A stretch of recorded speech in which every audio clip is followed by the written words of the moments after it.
The story begins by introducing the game Aether World, a title shining brightly, setting the stage for the adventure.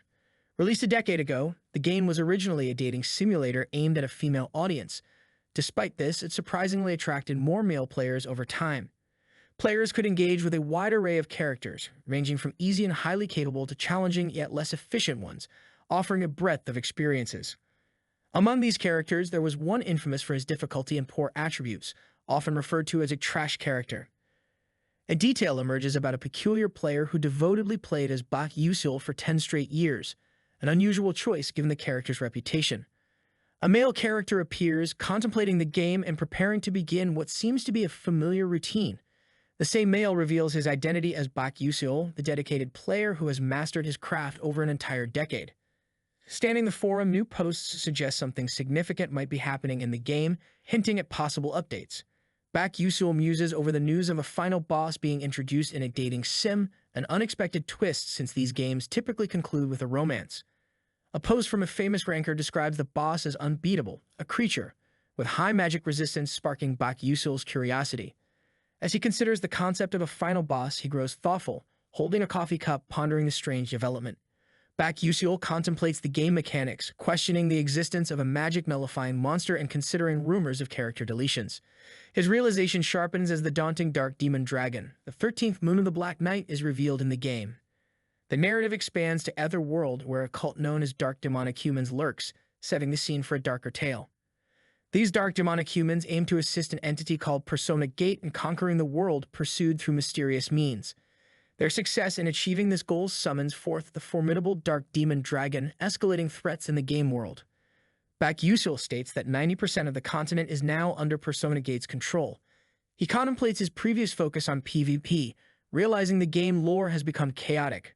Despite the overwhelming odds, Bak Yusil calmly decides he has no choice but to confront the challenge, ready to attempt the seemingly impossible task.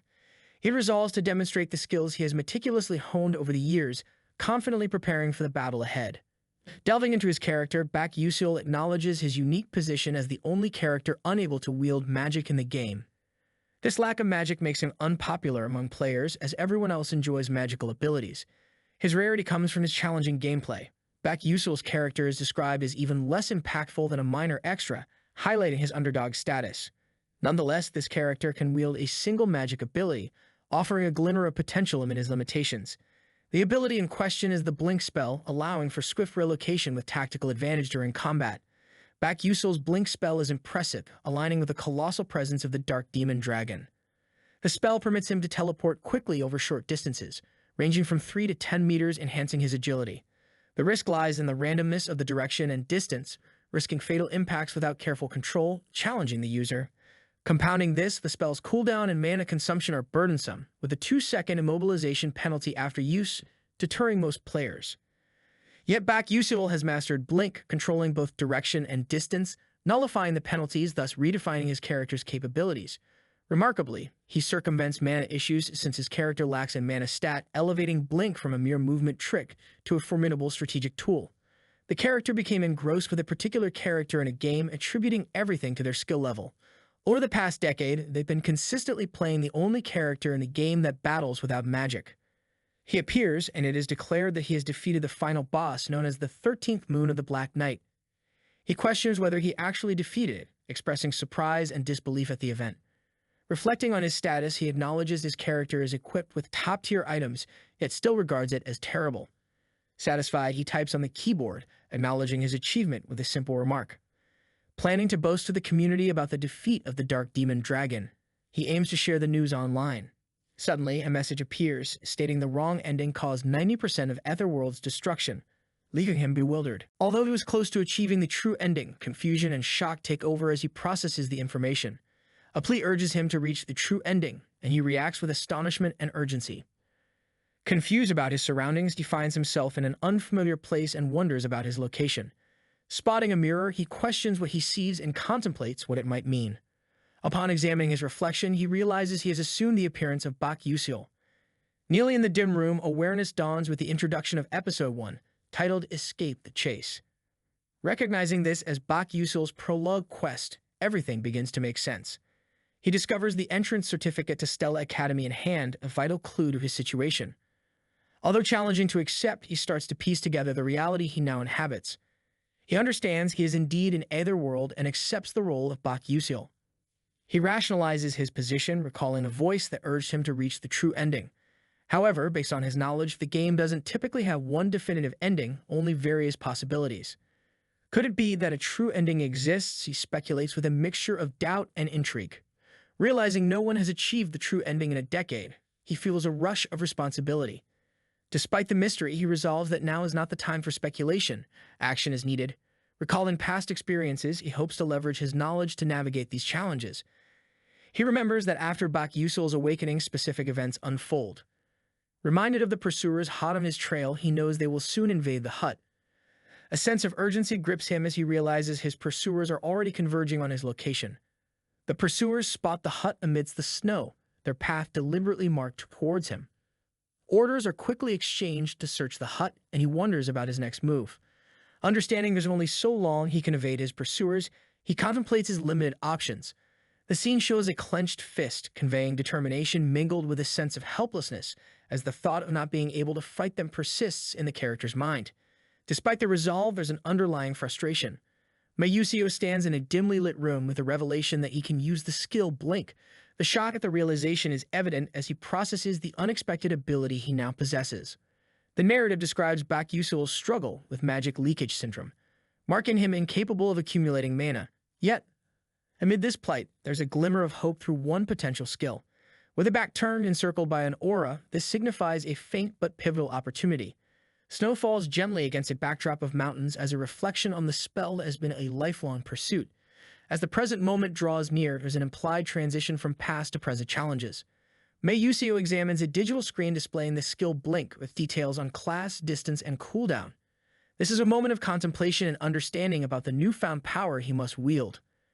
Mayusio reflects on the dilemma of using Blink now, comparing it to a past experience in gaming where he had control through external devices. This inner monologue reveals his uncertainty about employing a real-world skill influenced by digital strategies.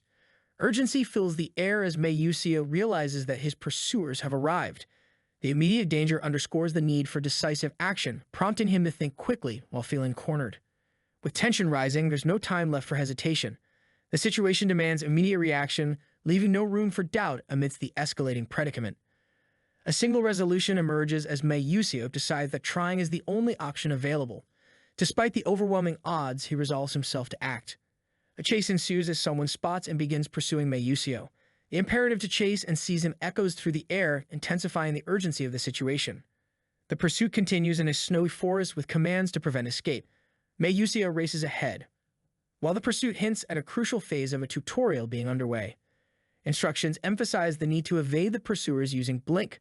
This tactical advice underscores the necessity of the skill in eluding capture through the snow-covered landscape. Reflecting on his situation, Mayusio acknowledges that his pursuers, equipped with magic boots, are naturally faster. This realization solidifies his understanding that Blink is essential for outpacing them successfully.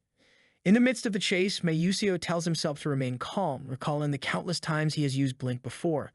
This moment fosters confidence in his ability to utilize this skill effectively. Concentration deepens as Mayusio recalls that the timing for Blink is ingrained in his muscle memory. This memory serves as a foundation for ensuring precise execution. Frustration from the pursuers mounts as they question Mayusio's relentless escape. The pursuit's tension continues to build amidst their failed attempts to halt him. With the closeness of the chase, Mayusio acknowledges that his pursuers have caught up. The pressure mounts as every moment becomes critical in this race. A dark screen emphasizes the main disadvantage of Blink. This ominous message foreshadows potential consequences if used improperly, introducing an element of risk. If the user of Blink fails to control the necessary distance, there's a deadly risk of collision. This potential danger underscores the importance of precision. An assailant with the sword proclaims intentions to send Mayusio to hell as the command to attack intensifies.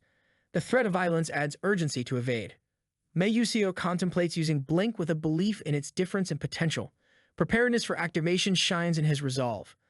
Observers question Blink's presence and identify Mayusio as a mage. Their revelations incite a flurry of assumptions about his capabilities. One leader assures others not to falter, reminding them that post-Blink paralysis occurs, providing an advantage. These misconceptions persist even when their quarry surprises them. Amid disbelief, they wonder at Mayusio's continuous movement post-blink, which contradicts their initial assumptions. Mayusio internally stresses the need for careful execution. Precision is paramount, guiding every strategic decision moving forward. The terrain, marked by uneven features, stands as a tool to Mayusio's potential advantage. This environmental feature offers tactical opportunities during the escape. There's an acknowledgement of other players who failed to learn control at this juncture, rendering progression impossible. The gravity of the challenge is highlighted as he moves swiftly. A stark statistic reveals a large failure rate in passing the tutorial with Bakyusio, except for a mere 1% in succeeding beyond glaring barriers. Observers question Mayusio's sanity in using blink across such treacherous terrain. The unpredictability of his actions feeds their confounded skepticism. The command is given for magic users to move to the front and attack from a distance. This strategy aims to capitalize on magical prowess in targeting Mayusio. A young male character wondered if others would try and use magic. The second part of the tutorial required using blink to dodge approaching magic arrows. He realized that in the game he could see everything behind like on a monitor, allowing him to dodge. Magic leakage syndrome was being used along with its derivative skills, sixth sense and cognitive acceleration. Powerful blink activated with an intense burst of energy. The young male felt relieved knowing how close the situation had been. He prepared for the next challenge, recognizing it as the last part. Breathing heavily, he anticipated the beginning of the tutorial's third part. He had to cross a canyon using blink to proceed. He understood that the key to crossing was controlling the blink's distance with perfection. Realizing he needed to cancel his blink spell in 0.1 seconds to succeed, he planned to join passing mages as the tutorial's end. He acknowledged the dire consequence of failing even once, where he would face death. Approximately 20 floating boulders were in his way. The challenge seemed more daunting as 0.1 seconds was much easier said than done. Frustration grew as he questioned the creator of such a difficult tutorial. Despite the difficulties, he considered the situation to be barely manageable. The young male identified the main problem directly in front. Another group noticed their presence and alerted others. His pursuers appeared closer than he initially anticipated. They were about 100 meters apart, and with a 3-second blink cooldown, it was not enough to make it across. His thoughts leaned towards the likeliest method for survival. He concluded that the only viable option was to kill them all. Despite thinking his plan was unwise, he recollected his inexperience in proper battles. He mused that if this were a game, attacking those pursuing him would be impossible, but this was reality. There was no rule forcing him to follow the game's system blindly. The thought of killing didn't bother him, knowing those people were enemies and understanding the reason was rooted in the storyline. As they arrived, he prepared himself for confrontation. He believed he could win. His pursuers identified him and shouted in recognition. They received orders to capture him immediately, responding affirmatively. A cloaked figure tauntingly questions the lone fighter's decision to challenge them all, calling it foolish. The young male, silent and resolute, faces impending danger and acknowledges the looming threat. He calculates the target distance at 8.7 meters and prepares an action using blink magic. The sensation of blood on his fingertips is clear, yet he remains emotionally detached and guiltless. In a swift move, he fights back, driven by the necessity to survive, justifying the act of killing. A group realizes the fighter is escaping, and urgency fills their voices as they attempt to pursue. The young male sprints away, determined not to let his pursuers catch up, pushing forward with effort. He mentally notes having defeated one, but anticipates the next challenge to be harder, pondering his strategy. Suspicion arises from the sudden silence. He wonders if they have ceased their pursuit. Realizing his mistake, he considers the possibility of magic being used against him again and plans to dodge it. Frustration with the spell's persistence overtakes him, as he questions the strength and difficulty of avoiding it. Observers remark on the fighter's overconfidence being his downfall, critiquing his actions from a distance. Realization hits as the pursuer notices the fighter is no longer in sight, expressing surprise at his unexpected disappearance. The fighter reflects on Blink's peculiar ability, recognizing the unique traits of the move that aid him. Understanding the momentum preservation of Blink, he considers its impact before and after usage.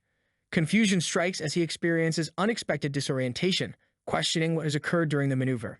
The remaining pursuers feel the absence of their comrades and note only 2 of them are still present.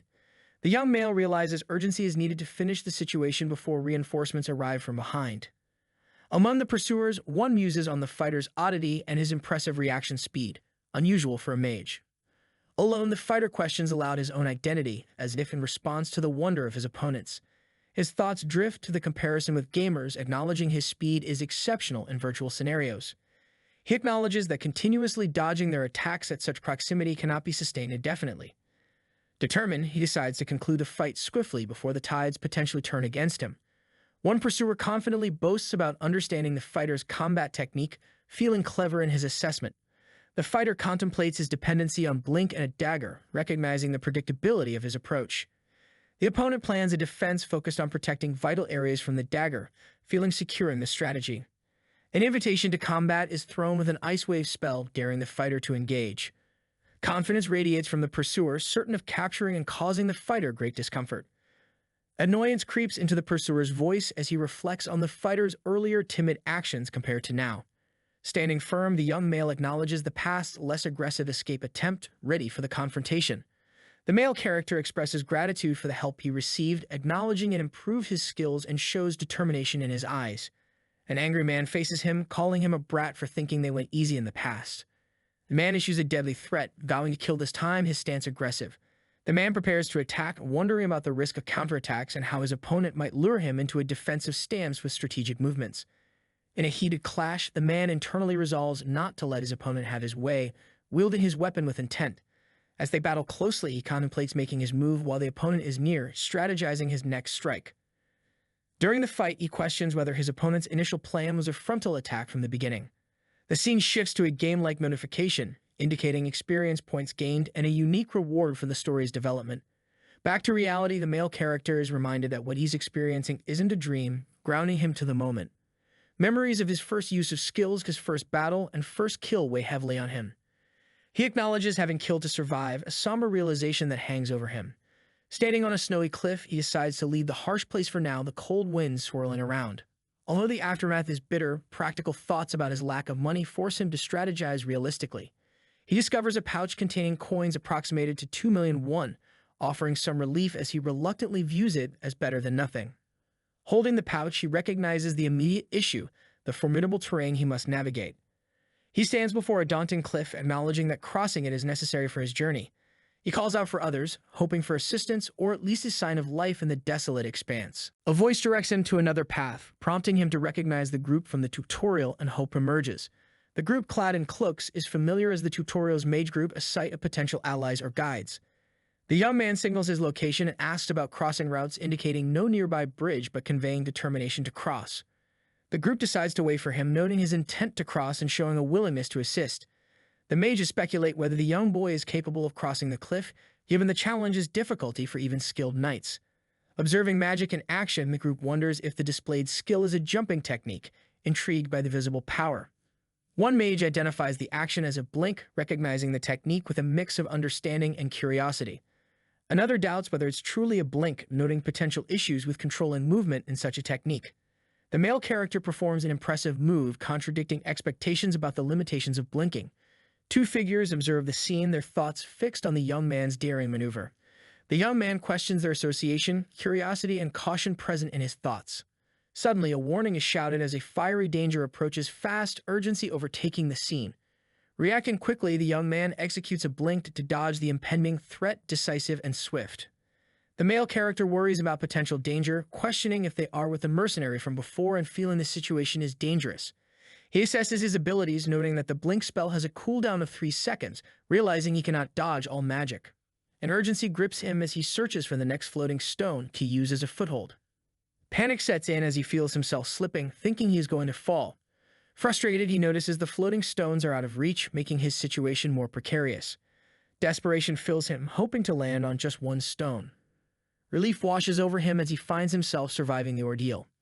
His relief is short-lived, seeing the situation worsen, perhaps with impending danger.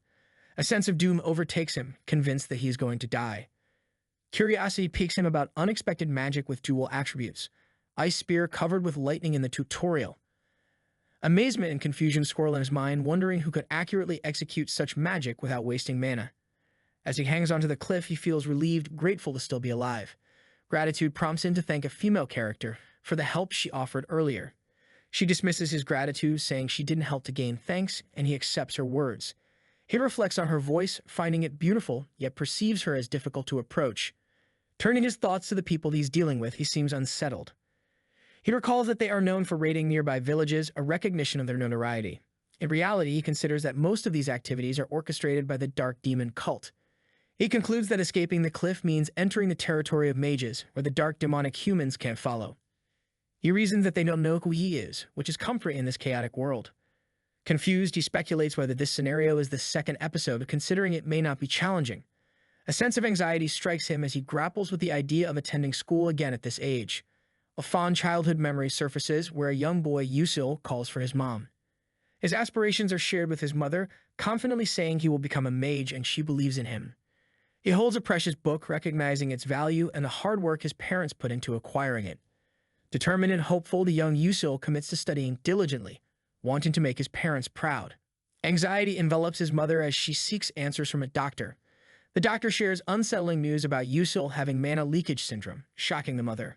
Denial and disbelief overshadow Yusil as he struggles to accept this diagnosis. The narrator questions whether these are back Yusil's memories, leaving doubt in the air.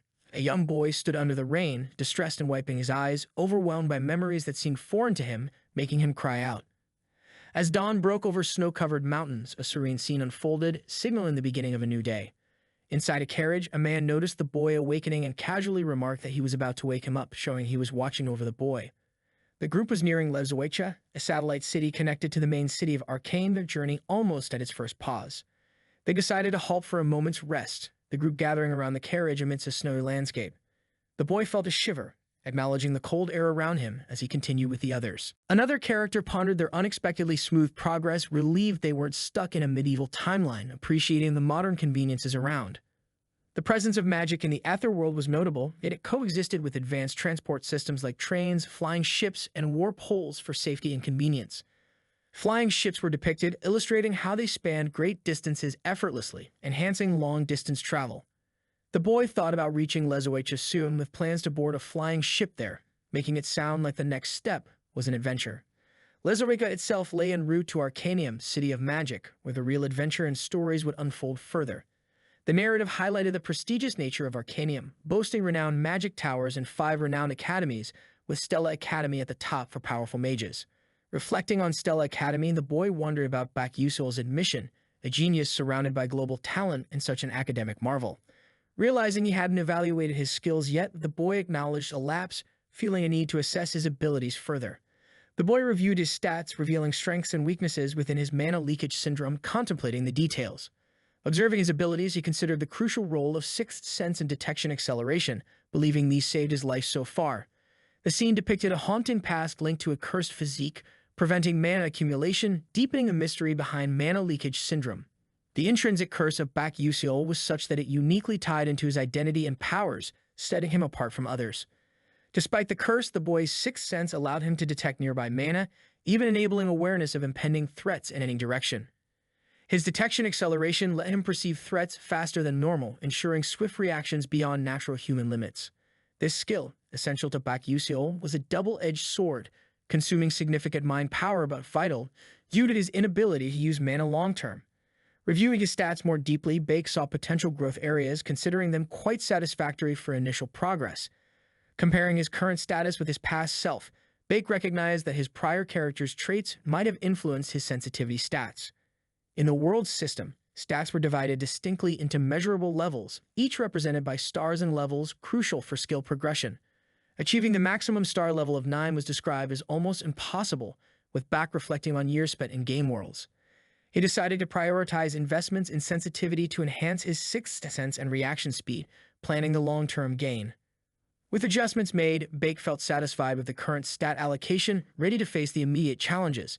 The unresolved issue of mana leakage syndrome remained troubling. He needed improvement, seeking advances in mastering secrets of nature physique. The path to resolving his syndrome pointed towards Stella Academy, an inevitability he needed to embrace to safeguard his future. Feeling reluctant and wishing for assistance, Baek expressed his hesitance toward the journey ahead, lacking immediate solutions to his dilemma. A message appears, highlighting some missed notifications. The male character wonders about not having seen them before. The male character stands beside a wooden cart in a snowy setting, hearing the call to get moving. He acknowledges the call, agreeing to come along. He decides to check the notifications later, while gazing at a distant figure in a cloak. Inside a cozy cabin, an announcement informs passengers of their departure to Arcanium, urging them to be seated for safety. Observers in the cabin mockingly comment on the male character's apparent unfamiliarity, speculating about his rural background. The male character overhears disparaging remarks about peasants being allowed entry directed towards him. A group discusses the prestige of the academy, questioning the inclusion of less esteemed individuals like the male character. As the male character reflects on the constant behavior of kids, someone accuses him of sighing at them. The accuser's expression intensifies with frustration, referring to the male character in a derogatory manner. A Savanoid individual demands the male character stop, addressing him commandingly. Frustrated, the accuser questions the source of the loud commotion around them. Hearing the mention of Princess Bayan, the male character reacts with surprise. Hong Bayan, introduced as Princess of the Adulbit Kingdom, stands elegantly.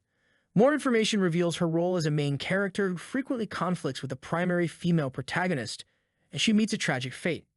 The male character realizes her role as the villainess in this world. Narration explains that regardless of choices, her character faces brutal endings that often involve murder. In other scenarios, she endures bullying leading to expulsion, showcasing her unfortunate circumstances. In one instance, she experiences such humiliation she never appears publicly again, hinting at developers' ill intent towards her. As the male character walks, he recalls her popularity among male players despite the danger he feels when interacting with her. Feeling the need to eat, the male character contemplates his next step. Struggling with high costs, he decides to wait until reaching Arcanium to find food. Han Bayan herself makes an announcement, capturing attention with her presence. Meanwhile, Azel Moon quietly reads as the message announces their imminent arrival in Arcanium in 10 minutes. A female character reminds everyone to proceed to the first floor, reinforcing earlier instructions. The announcement repeats, detailing the remaining time to reach Arcanium and urging movement. The male character wonders if things are finally beginning, a hint of anticipation on his mind. Embracing his reality, he resolves to face what's coming with determination. With relief, he acknowledges addressing the matter at hand. Yet doubt lingers as he questions his ability to survive within the atmosphere of Stella Academy. The ominous presence of a fierce creature raises the stakes as the challenge of surviving in this world becomes apparent. A boy stood by a window, deep in thought, wishing for something to aid him in this situation. Remembering he left a notification unchecked, his eyes focused intently. A message appeared, offering a reward from the downgraded items, skills, and experience. Considering the system's ethics, the boy pondered which reward to choose. Debating between returning light or praise of the Flash, he faced a severe downgrade warning. The option for hyperspace blink was unavailable, but a slight enhancement was possible. The narrative power was lacking, preventing full materialization, and accumulation was possible with continued exploration. Concluding he couldn't have late-game items due to his newbie status. Questioning the availability of bulbul glasses, he sought answers in the system. The system verified the provision of bulbul glasses, and he decided to go with them. As he held the glasses, he reflected on not expecting to use them and their purpose of holding collected information. In Aetherworld, recalling or reading about monsters or knowledge was hard, leading players to create items like bulbul glasses. The boy recalled he too had participated in using such items. The bulbul glasses had features like bulbul folder and seal, consuming mind power for activation. Absorbed, he opened the bulbul folder. Browsing stored categories, he found the information satisfactory. Acknowledging the realness of the setting, he determined the glasses would help regain some abilities. A noise diverted his attention, noting someone identified as Azel. A passing conversation identified her as the traitorous daughter of Dutch Mulf. Azel, unfazed by whispers, continued her path, silently aware of the words. The boy realized he could register or check character information with the glasses. His thoughts on Azel, labeled a fake heroine, required further explanation. Although in a game called Aetherworld, he reflected on his unfamiliar surroundings. Aetherworld was based on a romance fantasy novel about Azel's tragic life. The story depicted her overcoming challenges and ultimately with the male protagonist. In the game, unlike the novel, her revenge and protective arcs shifted, leading to its sad ending. An original character, Flame, replaced Azel's role in the game. Thus, Azel became the fake heroine, while Flame took the real heroine's place. Despite player efforts, Azel was unable to win in any game routes, losing her position. He resolved that, regardless of the situation, it bore no personal significance to him. In a grand hall, a man pondered if it was just his imagination as he observed a familiar woman, Azel Malf, from a distance, casting a contemplative gaze upon her. As Azel Malf walked through the elegantly decorated space, a thought lingered in the man's mind. He felt as though he had seen her somewhere before. The man concluded that it must have been his imagination, deciding to focus, thinking he should get ready to hop off soon. The scene shifted to an impressive view of Stella Academy, an institution renowned for its magnificent architecture and sprawling campus. A figure, partially in shadow, began to address an audience, stating they were already aware of certain important information. This figure, clad in traditional robes, spoke gravely about dark demonic humans who embraced otherworldly powers, continuing their invasion by opening ancient doors. Among the audience, two students whispered to each other about how tedious the opening speech was, finding it a boring way to begin the semester. The speaker announced the next item, an oath ceremony for the top 4 students, including the freshman representative, acknowledging their high scores. As the announcement concluded, students began to ascend the steps to the podium, moving to take their designated places. Observing from the side, the man noted how the students' faces shone with a sense of belonging to their positions as main characters. His gaze lingered as he considered who stood out the most among them, considering them the brightest presence in the room. A spotlight fell on Mei Yusong, the freshman representative, lauded as the student with the highest score, remarkable for his intelligence and appearance. The man quietly acknowledged Mei Yusong's reputation, taking in his presence as the notable student everyone spoke about. Mei Yusong was described as a character who epitomized greatness, fitting the phrase honored among all, standing as an extraordinary individual. With a mana status of 9 stars, Mei Yusong was considered a natural genius capable of controlling all elements, possessing potential akin to deities. Despite the daunting task of avoiding bad endings, the man resolved to guide Mei Yusong to the good side, accepting it as a personal mission. His belief was that Flame bore responsibility, considering everything depended on her actions in the future. From his perspective, developing a good rapport with Flame could be beneficial, as they both shared the same reality. However, he knew complications could arise if Flame saw him as an enemy, yet he held the upper hand with his knowledge. Reflecting on their shared world, he realized their roles in a romance fantasy, distinguishing their separate but intertwined paths. Flame, the heroine, possessed unique abilities to cleanse dark demonic humans, a significant asset in their world. Beyond that, she had another ability that impoverished those around her, adding complexity to their interactions. He mused that being mere Flame would inevitably have an effect on him as well, knowing the impact she carried. His role, he understood, was to provide support from afar, maintaining a distance from the main characters. He resolved to minimize his involvement with them as much as possible, maintaining a careful balance in his interactions. As the entrance ceremony concluded, he joined the others in applause, marking the formal start of the new chapter at Stella Academy. He couldn't help but feel the oddness of returning to high school life after having finished university, an unexpected twist of fate. Holding a pocket watch, a sense of satisfaction washed over him, considering it a comforting presence. The Stella pocket watch symbolized not just time, but his connection with the prestigious Magic Academy, a badge of honor. With this watch, he anticipated better treatment and services, fantasizing about making the most out of this advantage while daydreaming. Lai Hanwol stands at the front, instructing everyone to sit in their seats. A male student is informed about the commencement of exams and the procedure for those with glasses. Students learn that Stella Academy's rigorous curriculum includes an exam on the first day. The exam is identified as the Class Organization Exam. Lai Hanwol clarifies it as a class placement exam and signals the start. One male student finds the exam difficult, not understanding what it says. The class placement exam, distinct from the difficult entrance exam, determines class assignments. The S-class is mentioned, typically consisting of playable characters. Bak Yuseol, who ranked last, worries about being assigned to the F-class. The male student reflects on Bak Yuseol's situation, noting its unchanged state. The student observes that Bak Yuseol has already finished his exam paper. The monotony of life is noted particularly due to the lack of challenge. Mei Yusong's ennui is contrasted with his exceptional background and abilities. Everything is too easy for Mei Yusong due to his genius brain and talent. Mei Yusong's moral alignment depends on the female lead's actions, marking his potential for good or evil. Dark demonic humans are notably interested in Mei Yusong. Bak Yuseol ponders Mei Yusong's familial complications. Observing geniuses intensifies Bak Yuseol's self-comparison. Bak Yuseol considers using bubble glasses, recalling their utility and skill enhancement. With nothing to lose, Bak Yuseol decides to check the glasses.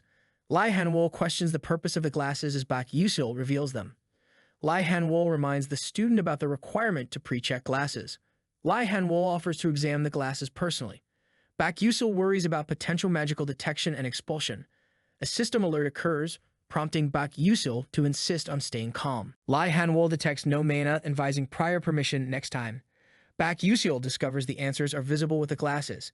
Feeling triumphant, Bak Yuseol considers his chances of getting first place. Confident, Bak Yuseol believes he can move up from the F-class. Lai Hanwol announces the exam's end, surprising Bak Yuseol.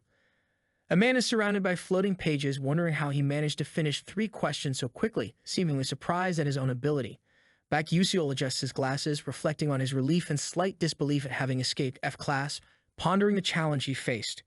Lee Han-wol demands the glasses urgently, his commanding tone leaving Baek Yuseol startled and confused by the sudden request. Lee Han-wol closely examines the glasses, doubting the chance for any manipulation, pondering the impossibility of the situation. Lee Han-wol instructs another male student to summon Dr. Grayan, addressing him with authority and urgency. While the student quickly agrees, Baek Yuseol questions the sudden seriousness of the situation, reassuring himself that his detailed answers should clear any suspicions of cheating. An internal monologue expresses Baek Yuseol's fear of having been discovered, the thought weighing heavily on his mind. A dark room serves as the backdrop for a query posed to a doctor, asking for his opinion on the matter at hand. Dr. Grayan, identified as a magic engineering professor, examines the glasses with a thoughtful as he considers their nature. In a discussion between Lee Han-wol and another, there is suspicion about the method used to solve the problem, yet it's confirmed no cheating occurred as no magical tool energy is detected. A conclusion is made that Baek Yuseol must have solved the questions on his own, the certainty of his abilities being affirmed. Dr. Grayan expresses his fascination with the situation and tells Lee Han-wol to apologize and guide the student, appreciating the rare occurrence. Lee Han-wol acknowledges his mistake, offering an apology for the misunderstanding, his demeanor now more composed. Baek Yuseol internally admits his slight cheating attempt to relieve the glasses' functions didn't work, promising to be more careful. Lee Han-wol is alerted by someone calling his name, drawing attention to the ongoing conversation. A female colleague queries Lee Han-wol about the exam papers, confirming they are indeed this year's batch, sparking interest. Professor Edeltanen expresses enthusiasm about the prospective students, noting their potential with a cheerful demeanor. Lee Han-wol acknowledges her statement with a simple agreement, sharing her anticipation. A description of Han Bayan highlights her prestigious lineage in fire magic, identifying her as a princess from a notable kingdom. Jeremy Scalvin, the prodigious successor to the Scalvin Empire, is introduced with mention of his rapid ascent to power. Ha Wanriang is noted as an emerging figure, recognized for his connection to the esteemed Magic Tower Master, marking his significance. Professor Edeltanen comments on the challenge of crafting exam questions for such elite students, satisfied with the result. Lee Han-wol expresses contentment over the questions meeting expectations, appreciating their impact. The narrative highlights a new type of question featured in the exam, designed for typical students to solve. Emphasis is placed on the purpose of these three unique questions, identifying the examiner's intent. The first question is identified as a flexibility test, challenging students to move forward without dwelling on unsolvable problems. Details emerge of a question asking students to address an unfamiliar problem, encouraging innovative thinking. Lee Han-wol reflects on the evolving nature of magic education, valuing quick thinking over memorization. A revelation is made that the questions were not intended to be solved, with most students leaving them unanswered. It's disclosed that among the few who attempted the questions, successful answers were exceedingly rare, underscoring their difficulty. As the examination results are reviewed, a man notes that among the new students, only 3 managed to answer all 3 questions correctly, highlighting the exceptional nature of these individuals. The focus shifts to Mei Yusong, hailed as a prodigy of unparalleled talent, though his origins remain shrouded in mystery. Flame also gains recognition, defying her humble beginnings by gaining admission on the principal's recommendation, nearing Mei Yusong's abilities. Then emerges another remarkable student, Baek Yuseol, whose presence alone suggests something significant about his capabilities and future potential. The man continues to analyze, acknowledging Mei Yusong and Flame as geniuses while expressing surprise that Baek Yuseol, who had the lowest admission score, managed to solve all the questions despite previous difficulties. Curiosity about the new student's scores prompts a discussion between a woman and the man as they ponder over a student whose results seem illogical. The woman finds it reasonable that someone could solve equations without prior knowledge, hinting at a revelation in the making. The man questions whether this student could be a genius, while the woman considers it might just be a coincidence, yet the possibility lingers. Reflecting inwardly, the man wonders if the child who received personal admission from the principal is truly unique, emphasizing the enigma surrounding them. Thoughts pivot to a student specializing in blink within the Mage combat curriculum, suggesting an intriguing facet to this individual's skills. There is anticipation about uncovering whether the student's achievements are coincidental or indicative of something extraordinary to be revealed in time. As students discuss class assignments posted on the bulletin board, anxiety about placement is palpable, particularly concerning pressure from home regarding class results. Baek Yuseol, stressing over the necessity of checking his class assignment in person, laments how effortless this was compared to a game he played, underscoring his unease. A student questions the identity of Bak Yusil, showing curiosity and a hint of disbelief at his presence. Conversations among peers express skepticism about Bak Yusil's magic test scores, challenging his inclusion in Stella and questioning the Academy's standards. As comments swirl around him, Bak Yusil decides to focus on checking his class assignment, indifferent to others' judgments. The purple-tinged bulletin board displays lines of class assignments, each name representing a student's fate, yet not all are content. Surprise and confusion ensue as Bak Yusil notes the absence of his name, triggering immediate concern about a potential error or oversight. Panic strikes Bak Yusil at the thought of being penalized for answering only 3 questions correctly, his mind racing with dire consequences. Puzzlement persists for Bak Yusil as he ponders his situation, suspecting some sort of mistake, unable to shake off the strange feeling enveloping his thoughts.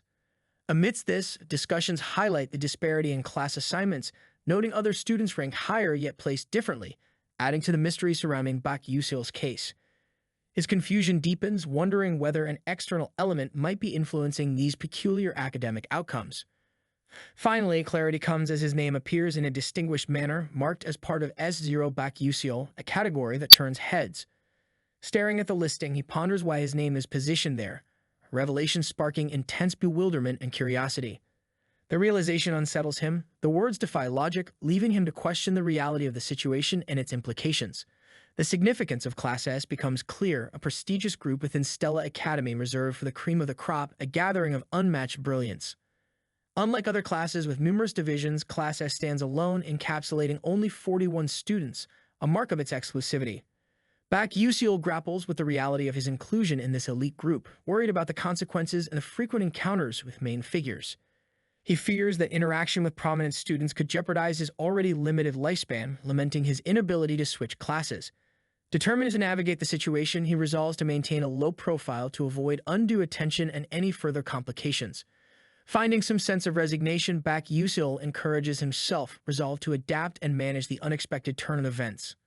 Hong Yil, the fire element professor, seemed disappointed, commenting on the student who got 3 questions wrong, knowing even Princess Azel Molt could answer 2 correctly. With a critical demeanor, Hong Yil told the student that they were below even insects for their inability to answer easy questions. Bayan acknowledged understanding her mother's harsh words, confirming it quietly, while filled with emotion. Hong Yil stood over Bayan, urging her not to become like her, a failure in her eyes, and reminding her of the responsibility she bears. Hong Yil expressed disdain for herself, having been cast out of the kingdom, and stressed Bayan's potential consequences if she followed the same path. She urged Bayan to surpass her sister, making it clear that achieving more was her only path forward. Hong Yil questioned Bayan to ensure she comprehended the gravity of the situation and her expectations. Bayan affirmed her understanding to her mother, saying she comprehended the expectations placed upon her. Reflecting privately, Bayan admitted her confusion and struggle with living and solving tasks as she had been taught. She found herself facing problems involving magic, spells, and formulas that were unfamiliar, silently questioning why these were beyond her grasp. Still plagued with questions, Bayan wondered why such burdens were placed upon her, feeling tormented by the expectations and pressures. Meanwhile, a male student, Jeremy Skiven, felt overwhelmed, realizing he'd been placed among the social, eccentric students, which was not what he had envisioned. He puzzled over someone's unexpected presence, unable to comprehend how they fitted into the surroundings. Another student explained that parents had protested his placement in the S class, but the official response was he had the qualifications needed. Jeremy considered himself an outcast, acknowledging that his presence didn't fit with those around him in that space. He reflected on the dedication of others, understanding their frustration at being classed alongside someone perceived as slow like him. Despite exceptions, he noted that even the S class was subject to change with performance, indicating rare cases of demotion. Jeremy anticipated a male student rising from the A class to the S class later, deciding to find out more about this prediction eventually. Surrounded by students, Jeremy found it fascinating that individuals who seemed like game characters were tangible and nearby. While thinking of future prospects, he acknowledged that many would become renowned worldwide, with a select few possibly betraying the magical world. Mei Yusong was identified as one potentially prone to betrayal, a fact known to Jeremy within the academy. A female student wished Flame could prevent such foreseen misdeeds from becoming a reality, contemplating possible intervention. Li Hanwol, the S-class professor, entered commanding attention, instructing all students to settle down. Formally introducing himself, Li Hanwol stood confidently, ready to address the students before him. Identifying himself as the professor of the S-class, Lee Hanwol stood at the lectern, revealing his crucial role to the newcomers. Observing from his seat, a student recognized Lee Hanwol's reputation, recalling the near-thousand dark demonic humans Hanwol had dealt with. Known as the 7th-class magic warrior, Lee Hanwol was seen as operating on another level, reiterating for the class to maintain quiet. Hanwol acknowledged the presence of numerous talented students along with someone uniquely distinct catching his eye. Addressing the Academy's mission, Lee Hanwol emphasized their role in training combat mages and the demanding education they would undergo. His expectations were pragmatic, asking students for their utmost effort throughout their rigorous journey, aiming for excellence. Lee Hanwol asks if there are any questions, setting the scene for the discussion to follow. With no questions posed, he decides it's time to start the class as a student enters the room. Han Bian considers the irony of Han Bian, the typically rule-abiding student, arriving late today. Arvin wonders aloud if something has happened, intrigued by the unusual circumstance. Han Bian decides to use the bulbul glasses to investigate the situation further.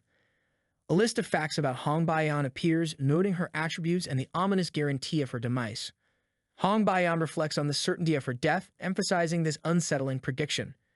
It's revealed that if Azel perishes due to flame, Han Bian will meet her end because of them both. The narrative recognizes the inescapable fate of Han Bian, describing it as characteristic of a villainess. Han Bian wishes to help but acknowledges her inability to intervene in the situation. Feeling remorseful, Han Bian realizes the only option is to maintain distance. As confusion sets in, Han Bian senses a disturbing twist from the very start. Before lessons commence, Lee Hanwol introduces the concept of staff succession for the students.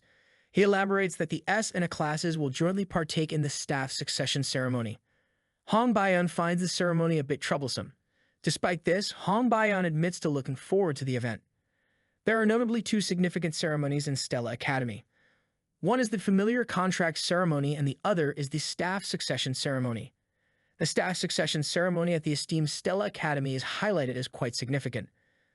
Lee Hanwol addresses the assembled students, ensuring everyone is present. He points out the staves ranging from basic to middle-high class prepared for selection. Students are instructed to approach a staff they'd like to claim as their own.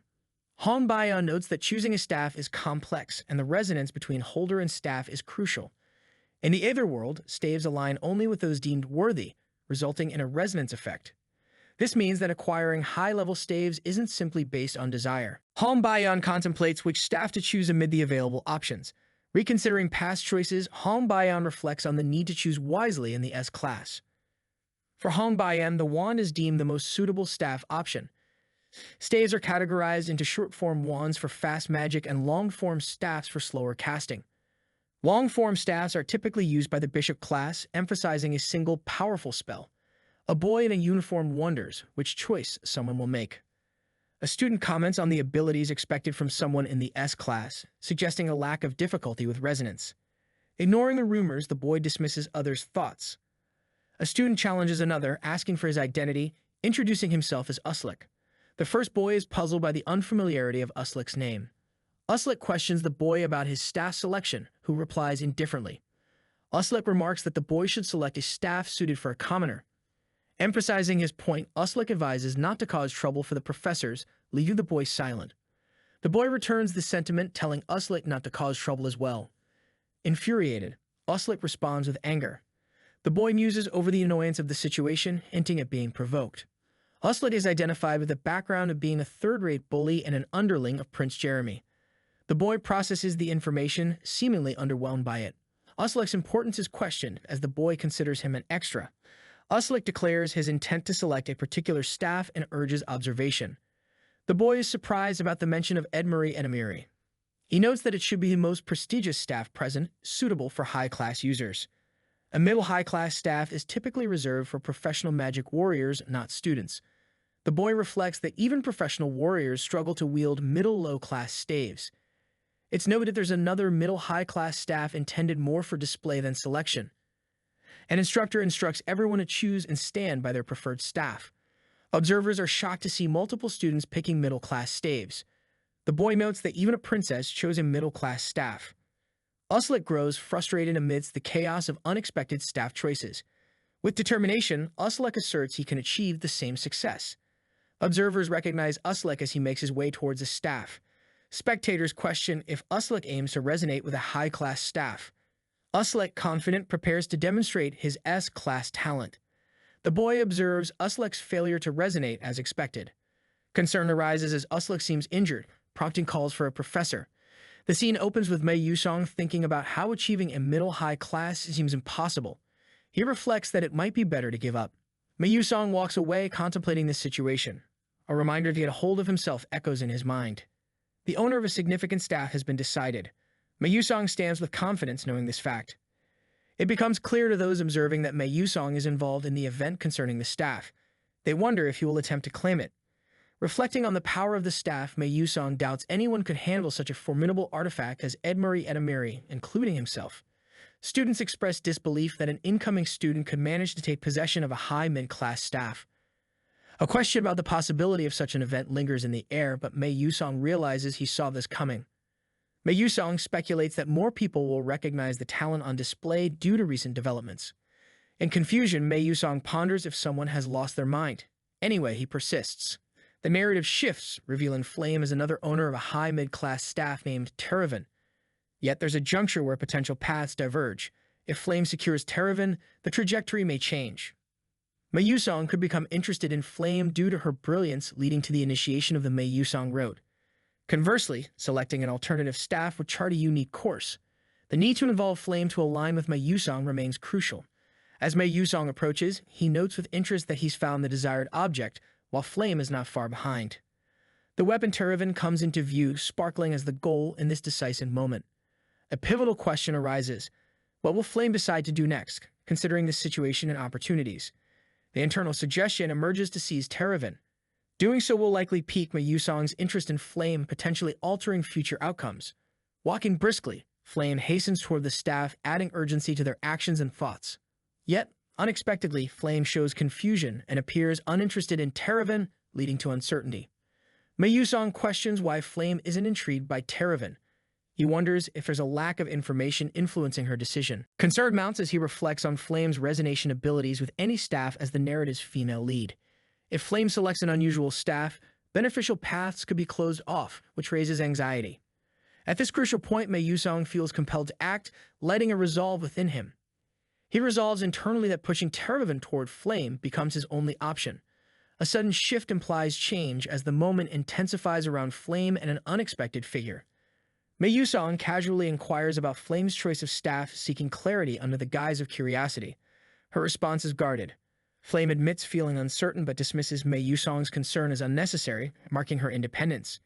She turns to leave, affirming her decision, leaving Mei Yusong questioning the interaction. Mei Yusong reflects quietly, sensing something peculiar in the unfolding events. A group of students discusses Flame, who is known for her friendly nature, yet she seems distant today. One student questions why she is being so cold. Flame, determined not to give up, acknowledges the importance of her current situation for her future. A voice calls out for her to wait. A male student offers help in choosing, but Flame dismissively tells him to mind his own business. Although the boy feels there's a perfect staff for Flame, she is visibly annoyed by his suggestion. Flame demands to know what he understands about staffs, challenging his knowledge with skepticism. The male student wonders if he made a mistake or if Flame simply doesn't care for him, feeling the awkwardness of the situation. He suggests that Flame should try to grab a particular staff, implying confidence in her abilities as they stand together. The staff in question, named Teravan, glows with a mystical aura, drawing attention. Affirming his choice, the male student encourages Flame to consider Teravan, adding a casual assurance. Suddenly, an unexpected and mysterious noise interrupts them, causing concern. The male student is startled to find Teravan unexpectedly in his grasp, wondering how this occurred. Confused, he questions why he has the staff when it was meant for Flame, feeling puzzled by the turn of events. A student inquires if others have heard the recent developments, hinting at spreading news. The information that two students successfully resonated with high mid-class staffs this year stirs intrigue among peers, as such feats are rare. It is noted with surprise that one of the successful students only used a basic magic, Blink, during the exam, defying expectations. Flame reflects silently, pondering if something might have gone awry with a distant look. The scene shifts to the self-study hall, marked by a serene and academic atmosphere. Flame walks through the quiet hall, noting the stillness and taking in her surroundings. Contemplating the day's discussions, Flame realizes everyone's focus was on the unusual events concerning the new students. The quick spread of the news about the staffs baffles her, yet she admits she cannot comprehend the situation. Shocked, Flame realizes someone grabbed Teravan, sparking her curiosity about the person who achieved it. She recalls reading the original novel multiple times, noting her surprise at Bak Yusul's unexpected appearance and actions. Reflecting on the novel's claim that no one has previously taken Teravan, she finds his ease in doing so astonishing. Flame perceives his actions as an attempt to show off, interpreting them with a mix of intrigue and skepticism. Despite her racing thoughts, Flame concludes that dwelling on the matter won't be productive and decides to move on. Her peers ask if she intends to study alone, joining her with friendly curiosity as evening settles in. Flame humorously defends herself against being labeled a nerd, explaining she immerses herself in study out of habit. Her friends tease her about calling them kids, pointing out they're the same age, which fuels their camaraderie. She laughs it off, explaining it's a habit due to always being treated as older where she used to live. Flame amusingly reveals her self-awareness of being in a novel, admitting she can't behave like a typical child. A girl questions if another will study alone again today, showing a sense of familiarity and concern in this setting. Another girl observes, trying to recall that the first girl might be someone named Jackie, hinting at recognition but uncertainty.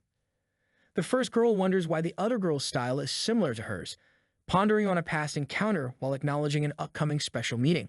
She decides it's time to leave, agreeing to meet for coffee another time, displaying casual camaraderie as she says her goodbyes. The girl reflects on the nature of girls of that age as she walks away, a hint of resigned understanding in her thoughts. Contemplating the challenges of being a student, the girl silently acknowledges the difficulties that come with her age. She crosses paths with a boy, recognizing him as Hao Wenying, and the meeting seems to take her by surprise. Hao Wenying asks if she's okay, and she assures him that she is, keeping their interaction straightforward. He notices something off about her expression and asks if something is wrong, indicating concern for her well-being. She wonders if he's worried about her, but dismissively assures herself that there's no particular reason for his concern. Hao Wenying inquires about her self-study plans, and she confirms while asking if he will be attending the exclusive training hall again. The boy comments on her dedication to training, which she finds unnecessarily sincere, hinting at her diligence. As they part ways, he wishes her well, maintaining a courteous and friendly demeanor. She reflects on the blandness of something, her thoughts trailing off as she leaves. Pausing, she wonders why Jackie is lingering, showing a brief moment of curiosity. She quickly decides that it doesn't matter and dismisses the thought, indicating a shift in focus. Realizing it's not the time to think of trivial matters, she hurries on, focusing on her priorities. She recalls a special supplementary meeting, indicating its importance in her mind. Recollecting the original novel, she remembers Azel and Hong Bayan's attendance, contemplating their roles as lead and antagonist. Confirming the presence of all key characters, she internalizes the significance of the event she's attending. Observing the host, A-Class Kyle, she notes how he appears taken aback, setting the scene of the event. The meeting's frame is crucial for students, meaning great improvements, attributing its significance to the participation of famous S-Class students. She's surprised to see Mei Yusong there, reflecting on the unexpected presence within the setting. Thoughts turn to Mei Yusong, described as the male lead, and his interest in Bak Yusul, adding layers of complexity. She concludes that the meeting is no coincidence, considering the involvement of significant individuals. Reflecting on Bak Yusul's past actions, she considers his strategic approach to challenges, hinting at a deeper understanding of his plans. She realizes that Bak Yusul knew the significance of solving difficult questions to enter the S-Class, revealing his foresight. She comprehends that Bak Yusul was aware beforehand and acted with intention, recognizing his calculated demeanor. Her conclusion about Bak Yusul leads her to see him as potentially dangerous, noting his ambition. Another character wishes for someone to take Bak Yusul away, perhaps burdened by the implications of his actions, adding tension. Yusul is approached by a male character who wonders why he's there and advises him not to pay attention to certain things. The male character questions if Yusul has a special reason for his presence. Yusul, with a touch of humor, admits there's no special reason, just that he was told to join because of his poor grades. Yusul internally reflects on why someone shows interest in him, pondering the situation with curiosity. The male character suggests to Yusul that their conversation should end, indicating it's time to move on from their chat. Standing at the podium, a green-haired character announces that they are focusing on reviewing the placement exam problems that day. A female character listens attentively as it is explained that the placement exam questions were notoriously difficult, earning the nickname 3 Questions from Hell. The green-haired character boasts about solving one of these challenging questions while someone else grumbles internally, frustrated by such individuals. Filled with ambition, another male character sees this situation as a chance, noting that Yusul had the lowest exam score. Determined, the green-haired character plans to prove his superiority over Yusil by demonstrating his solution process. He addresses the class, explaining the deceptive nature of the problem, designed to lead to errors. Yusil contemplates aloud, considering whether the green-haired character's solution is correct. Confused, Yusil questions the content and purpose of the 3 questions from Hell, seeking clarity on what is happening. Yusil, deciding to be forthright, makes up his mind to be honest in his response, seeking simplicity in his approach. He openly admits to not knowing the answer, catching the green-haired character off guard with his unexpected response. The exchange surprises another character nearby, who confirms that the speaker is indeed Bak Yusil. The green-haired character questions if Yusil is implying that Kyle, presumably himself, is incorrect in his explanation. Bewildered, Yusil notes the sudden shift in attention towards him, wondering why everyone is staring. Questioning himself, Yusil speculates if he is making mistakes, adding to the tension of the situation. With a challenging tone, the green-haired character directly addresses Yusil, urging him to demonstrate his abilities. The green-haired character dares Yusil to solve the problem publicly, provoking a reaction but leaving Yusil speechless at the challenge. Stunned by the unexpected invite, Yusil reacts with disbelief, questioning the entire scenario. Encouragement comes from the male character, cheering Yusil on while Yusil senses ulterior motives behind the supposed support. Stepping down, Yusil resigns himself to the task ahead with a resigned acknowledgement of the situation. Determined, Yusil resolves to face the challenge head-on, ready to handle whatever comes next. His thoughts turn to the infamous 3 questions from Hell, contemplating their nature. Surveying the board, Yusil considers it more of a riddle, hinting at its tricky and deceptive characteristics. A magical illustration of a spell involving the earth is outlined as an example, posing a question behind the logic. The straightforwardness of the answer is highlighted, suggesting a simple solution to the seemingly complex question. With confidence, Yusil deduces that tears from dirt lead to decomposure, playing with word structures to find clarity. Despite the absurdity of the solution, Yusil critiques the nature of the problem, pondering the minds behind such riddles. A male student stands with his arms crossed, talking about Kyle solving a problem like it's just math, mentioning soil splitting when it cries or whatever. The boy at the chalkboard thinks Kyle's method was wrong but stumbled upon the right answer by luck. He reflects that Kyle would fail a similar problem. He lets Kyle know he can't show the correct way but can pinpoint his mistakes, waiting for confirmation of understanding. With a focus on Earth, he suggests considering the scenario if it involved water or wind, looking for a deeper understanding. Kyle is challenged to think if his method works in different contexts. Nervously, Kyle decides he'll use a different method. But the challenge remains. Doing things differently means a whole new approach, which shocks Kyle. The reassurance is given that luck led to the correct answer, not the intention of the test maker causing doubts. Realizing the harshness, the boy asks himself if he overdid it. Regardless, he continues, hinting at the lesson's conclusion. A female student wonders how this is possible, observing that others are diligently taking notes. Both Aizel and Hong Baiyan, expected to argue, are distracted by the problem at hand, focused rather than bickering. A close-up of the female student's concerned face, questioning if the current situation is acceptable. A cheerful boy tells Yusil he'll see him tomorrow, showing a friendly demeanor. Yusil is internally frustrated, wishing to avoid interaction with this boy forever, expressing deep irritation. He reflects that this might be related to a telephone, possibly acknowledging a reason behind the situation. Despite not using the telephone, Yusil ponders why Ma Yusong is paying attention to him. Yusil thinks about characters using something besides flame, walking through a dim corridor. Recognizing Hong Baiyan, he wonders if she's waiting for someone, not expecting her presence there. Deciding it's unrelated to him, he plans to pass by quickly, avoiding interaction with Baiyan. Suddenly, he hears his name, Bak Yusil, bringing a sense of surprise. With determination, Hong Baiyan expresses her intent to ask Yusil something important.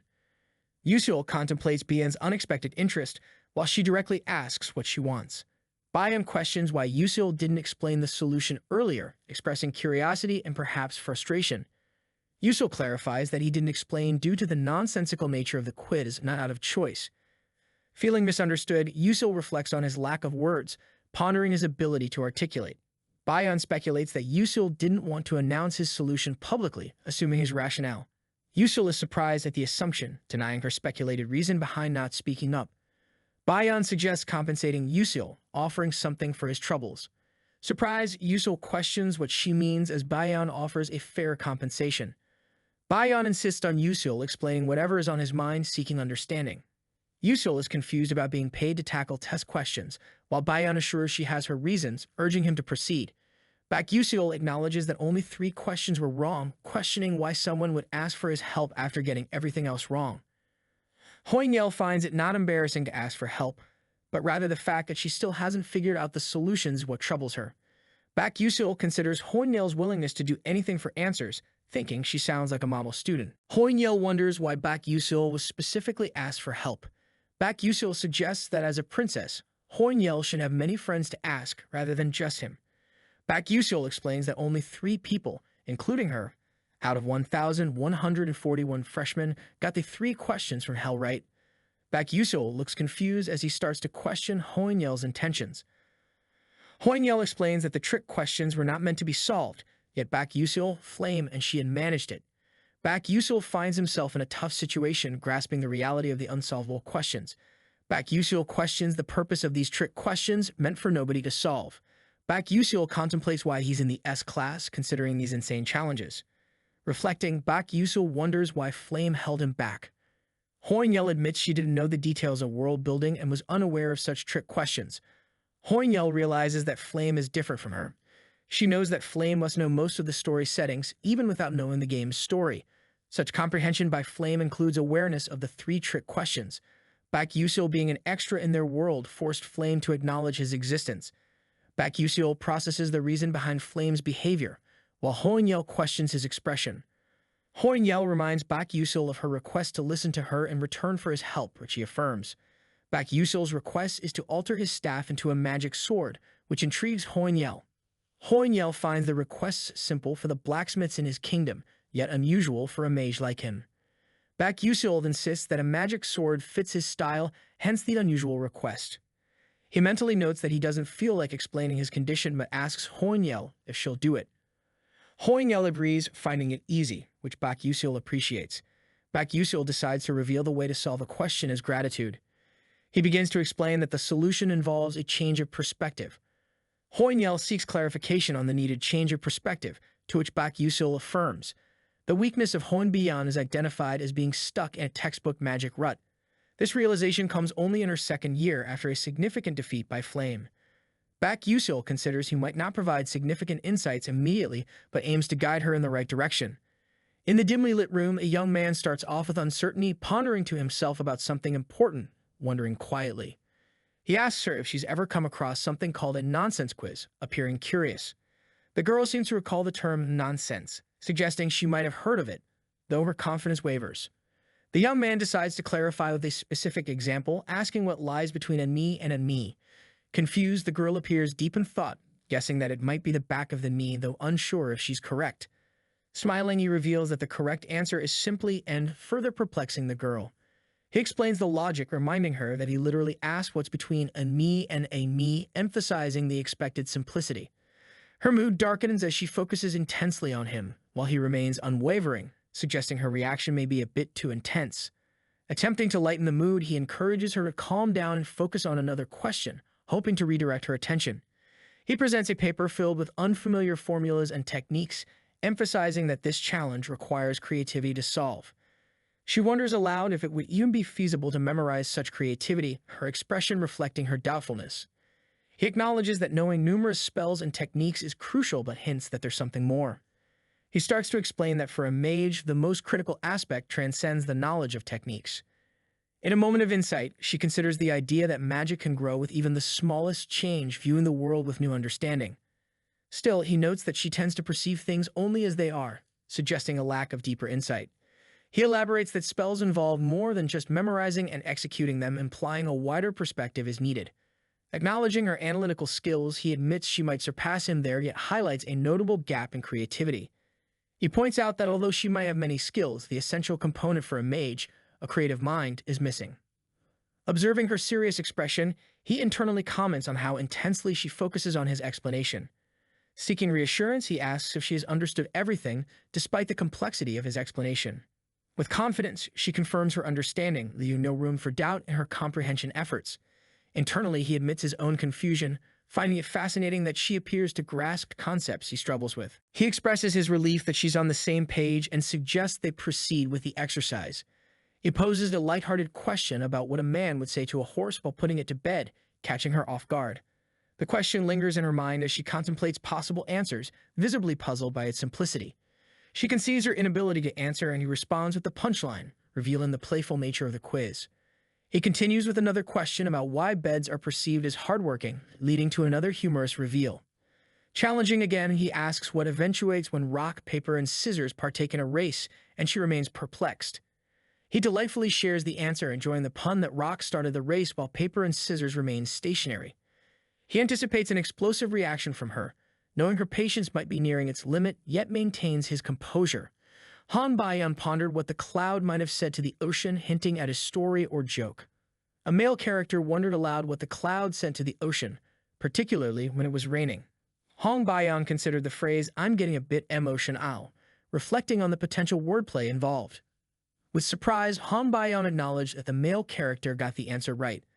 The male character realized that this was the first time he saw Hong Bayan smile both in-game and in reality, marking a memorable moment. The male character complimented Hong Bayan, stating her creativity was at another level as expected of a princess. Hong Bayan, feeling flustered, asked the male character to move on to the next question, signaling readiness for more. The male character mused about spending 3 hours on those nonsense questions with Hong Bayan, showing how time-consuming it was. Reflecting on his past statements, the male character was surprised by the truth in them while being haunted by memories of previous blunders. Han Bayan, described as an excellent magician with a sharp mind, had a weakness in her rigid way of thinking, offering opportunities for others to exploit.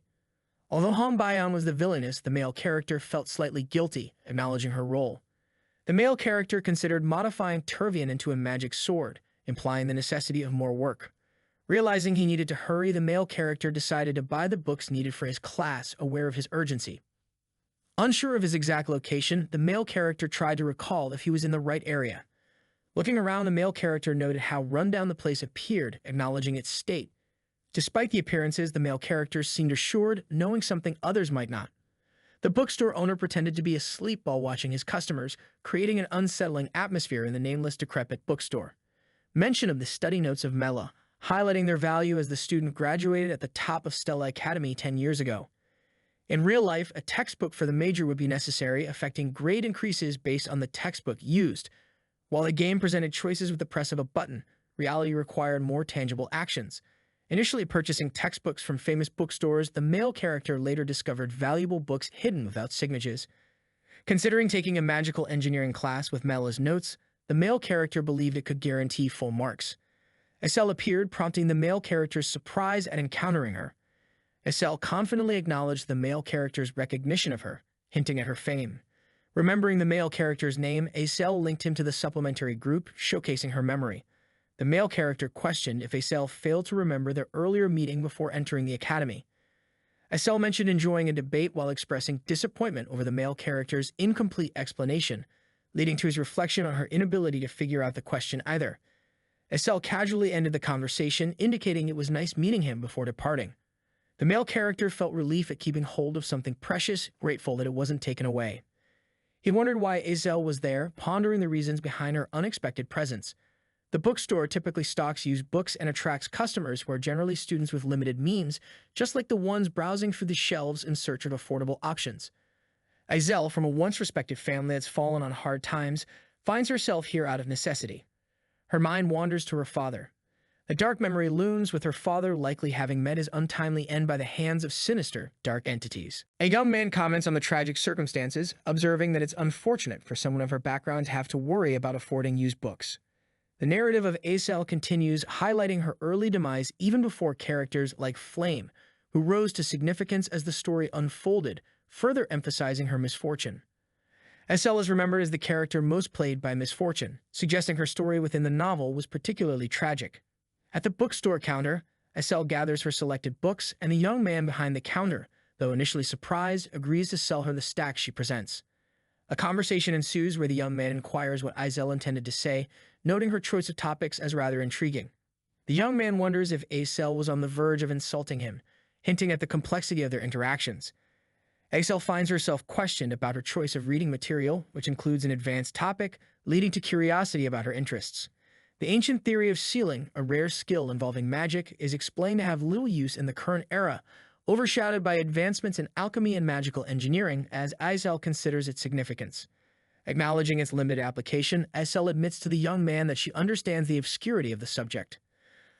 Her reasoning, clear and purposeful, points to her pursuit of the subject precisely because of its lack of popularity, aiming for academic advantage. The young man, grasping her strategy, comments that her perspective is shared by others, suggesting an easier path in mastering the subject. As the discussion concludes, Aicel watches as he departs, possibly intrigued by his words or intentions. Echoing Aizel's view, the young man acknowledges the strategic choice of a less demanding subject to gain higher grades, contrasting it with other courses. With confidence, he reflects on his decision, foreseeing a smooth semester ahead, satisfied with his academic strategy. A new day dawns, introducing a change in scenery as the setting shifts to an imposing educational institution. Aicel contemplates her upcoming class on nihilism, pondering its focus as she navigates her academic schedule with determination. Despite her concerns, she reassures herself of the subject's reputation for being manageable, aiming to maintain her grades. In the classroom, a peer confesses to registering for nihilism under the impression of its simplicity, hinting at widespread interest among students. Realizing the potential challenge posed by increased competition, Aicel quietly assesses her academic situation. Resigned to the situation, Aicel resolves to excel in her other courses, acknowledging the challenge ahead. As class ends, conversations turn to everyday matters, with the topic of hunger arising among the departing students. Aicel contemplates her lunch options, deciding to make the decision once she reaches the cafeteria, staying pragmatic. With awareness of her financial constraints, Aicel is concerned about securing the scholarships she needs, aware of the crowding in her chosen subjects.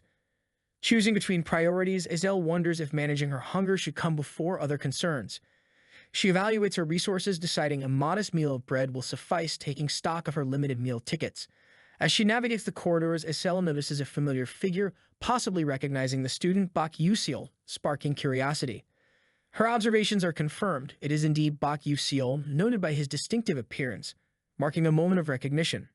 Aicel wonders why someone is present, questioning their intentions at this place and time. A lecture is taking place, bringing focus to the speaker, who seems engaged in educating. The class has few attendees, with students who apparently didn't perform well academically. The atmosphere hints at an uncertain future for this lesson. Aicel considers the possibility of the lecture being canceled, reflecting on the low attendance. She thinks about signing up for this class, believing it offers an opportunity to improve grades without excessive effort. Aicel plans to use the free time wisely, hoping to study other subjects and increase her chances for scholarship money. Beck muses over whether someone else knew that this subject was easy to excel in, pondering this thought deeply. Doubts arise about Beck's strategic planning to make academic life easier, raising questions about his motives and foresight. Aicel dismisses her thoughts as mere coincidence, resisting the idea that there's more to the situation than meets the eye. Beck seems aware of the common knowledge regarding the origin of magic, setting the scene for a deeper discussion among classmates. Layden, the professor, elaborates on how magic was spread worldwide by a founding mage known as the Mage in White, teaching diverse species its use. The mage imparted knowledge of nature glass magic to the elves, enriching their cultural magical history. Dwarves, on the other hand, learned the secrets of matter magic, adding to their mastery over physical elements. Layden continues, explaining that humans mastered elemental magic and hinting at the founding mage's celestial journey. Bake grapples with the daunting task of enduring school for 3 more years, unsure of how he'll manage. He reflects on the burden of schooling at his age, wishing he could bypass the experience like in a game. Despite these frustrations, Bake acknowledges the lecture's significance, seeing it as potentially key to understanding a greater truth. He tempers these thoughts with skepticism, accepting that his assumptions might not hold true. Bake questions whether Aicel had always been part of this class, pondering her presence quietly. He wonders about the absence of main characters in this class, which seems unusual to him. Ultimately, Beck decides that the class's composition is unimportant, focusing on what matters to him personally. Layden mentions that human curiosity extended beyond elemental magic, hinting at their thirst for more knowledge. He describes how mages sought magic from other species across the world, but failed to achieve complete satisfaction. The limitations faced by humans in learning additional magic are underscored despite their relentless pursuit. Mention is made of the founding mage who left behind 12 divine moons, marking the end of their influence. Layden queries the class, probing their knowledge of the 12 divine moons, inviting responses. Aicel, knowledgeable about the moons, shares that they were guardians maintaining power balance until a millennium ago. Layden affirms her account, emphasizing their protective role and specialized powers across the continent. He gives an example of one divine moon which symbolized summer and wielded undying red flames. The flames of this moon are legendary, known for their perpetual existence and intensity. The male character explains that entering the deep sea of Alamanca, one can still see the red flames, suggesting curiosity to those interested in observing it. A young male character questions whether the previous statement was intended as a joke. The instructor informs that any living being entering the domain of the king of the seas, Alamanca, would perish instantly. The whirlpool depicted is identified as Livian's coast, a great swirl in the ocean, frozen by the 12th moon of the blue winter. The teacher elaborates on the individual powers of the divine moons, hinting at a miracle if all are gathered together. A student inquires about the nature of the miracle discussed by the instructor. The instructor acknowledges the question but admits ignorance about the specifics of the miracle. Another character reflects on the divine moons having fallen asleep 1,000 years ago, pondering the truth of the statement. The male character recalls encountering some of the divine moons in a game, meaning 5 through special events. He credits his success to gathering information from the gaming community, noting that few players met as many as he did. The character speculates about the divine moon's connection to the true ending, asserting a theory about their importance. He contemplates why no one has achieved the true ending in the last decade, suspecting it involves unreached content. Reflecting on his efforts, he notes having met only 5 moons achieved after numerous risks. Despite being compelled to reach the true ending, he resolves to repeat his efforts. Bowen advises that strength alone is insufficient. She emphasizes that attacking without accuracy renders strength useless, introducing herself as Professor Hong Yil of the Fire class. A girl expresses regret for showing her mother an unsatisfactory performance again. She laments over the disappointment she feels her mother must have in her. A smiling female asks if the girl is okay, offering a caring gesture. The addressed girl, referred to as Princess, is confused by the compliment and seeks clarity. The red-haired girl admires the princess's magic, noting it was much stronger despite using the same technique. She continues praising the impressive nature of the magic, calling it super cool. Admitting she admired the princess from a young age, she acknowledges shared abilities as a fire-type mage. The girl wonders if the name Arshuang belongs to the red-haired character, speculating her familiarity with it. Proclaiming the emergence of a fire attribute genius, the red-haired girl stands amidst flames, demonstrating her power. The princess believes that despite Arshuang's abilities, they cannot compare to her own magic, reflecting on accuracy. The red-haired girl humbly admits she would surpass the princess if the latter practices more, recognizing her potential. The princess dismisses the conversation as unproductive, deciding to end it abruptly. Yet she concedes feeling better after their talk, acknowledging the red-haired girl's words. Ye Taran, the exclusive guard of Hong Biden, calmly responds with a welcoming demeanor. A cup of tea and ginseng candy are offered on a delicately patterned plate with a thank you in response. A young woman discusses a staff or modeling commission that was requested previously, reflecting on the past conversation. She mentions that because of the high quality of the staff, it will lead to the crafting of a top-grade magic sword, and the other woman responds with interest. However, she notes something questionable about the situation, prompting the other woman to question what that might be. The concern is about staves continually sucking in the owner's mana, raising an issue about their nature. The young woman clarifies that while it sounds like a dark demonic tool, it's actually a little different, maintaining a constant resonance with nature's energy. The explanation includes the idea of taking the user's mana and letting it resonate with nature's mana, which surprises the other woman. The seated woman inquires why Faulty Staff still has middle-high class status, and the standing woman elaborates that it's exactly why it's classified that way. She further explains that the original ability would significantly boost the user's mana, making it high class, but it was reduced to middle-high class due to its drawbacks. She illustrates that it absorbs mana just by touch, impacting its classification, and the other woman expresses shock at the potential high-class ability. The standing woman questions how a student could wield such an artifact when even she is puzzled by it. She reasons that such a staff wasn't meant to resonate with the user initially, and most wouldn't wield it unless they had substantial mana or none at all. The seated woman expresses confusion about the situation, but reassures herself that the commoner will figure things out. The scene shifts to a window view, acknowledging the uniqueness of a particular individual.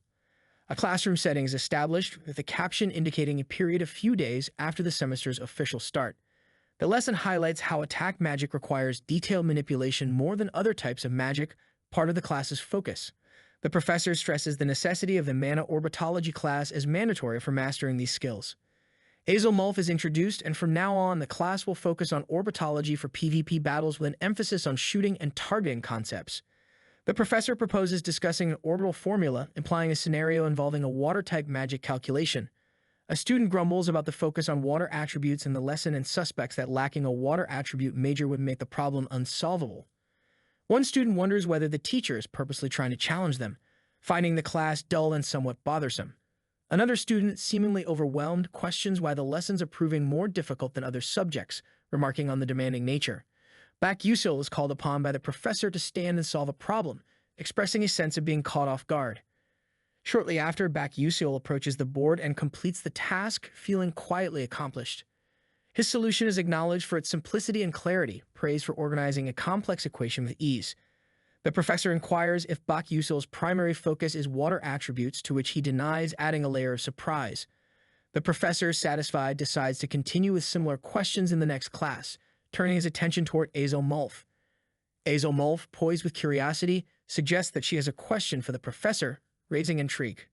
She appears contemplative with a question in mind, holding a book and projecting readiness to discuss further. Someone has realized something about Bak Yusil beyond his grades, recognizing his undeniable intelligence.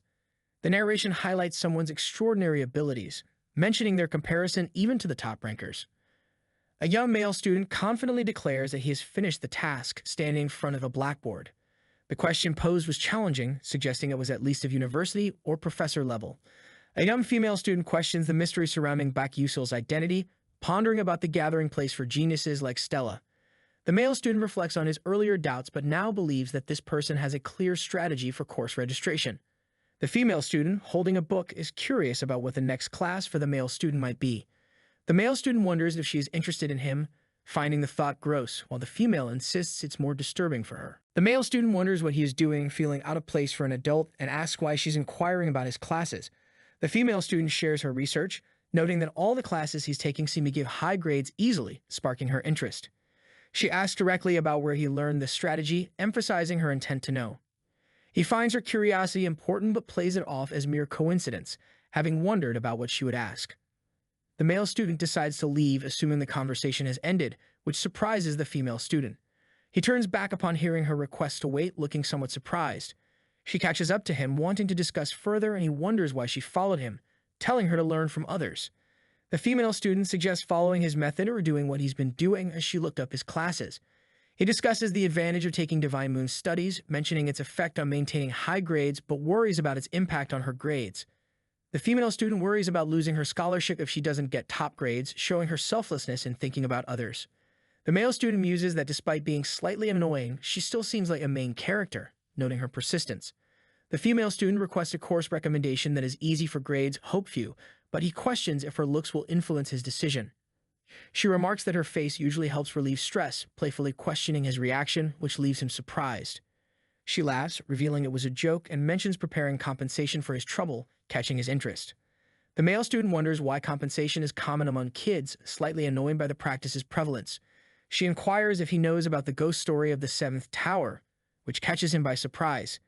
He admits to knowing the story, which surprises her as it's not widely known, indicating its significance. She explains the story involves an abandoned building that vanished, adding to its mysterious aura. Despite barriers preventing people from approaching where the tower once stood, there's still something there. She checks if he's all right, to which he replies that he feels like he's going insane, overwhelmed by the information. He acknowledges the magnitude of the information given, sensing its potential significance. It's revealed that Flame can significantly impact her relationship with the male protagonist if she utilizes this knowledge. Given that Flame knows implies that Azel was aware and should relay this crucial information to the male protagonist. The narrative begins with a reflection that highlights the distinction of someone who is not merely an extra character in their story, setting a reflective tone for the unfolding events. Ma is dismissive of a scary story, expressing disinterest, suggesting it lacks appeal for him, as he moves on from the topic, leaving Azel holding her books quietly. The conversation continues, implying that even though the story might not be very scary, Ma questions Azel's fear of ghosts and nonchalantly offers to tell the story for free, albeit with little interest.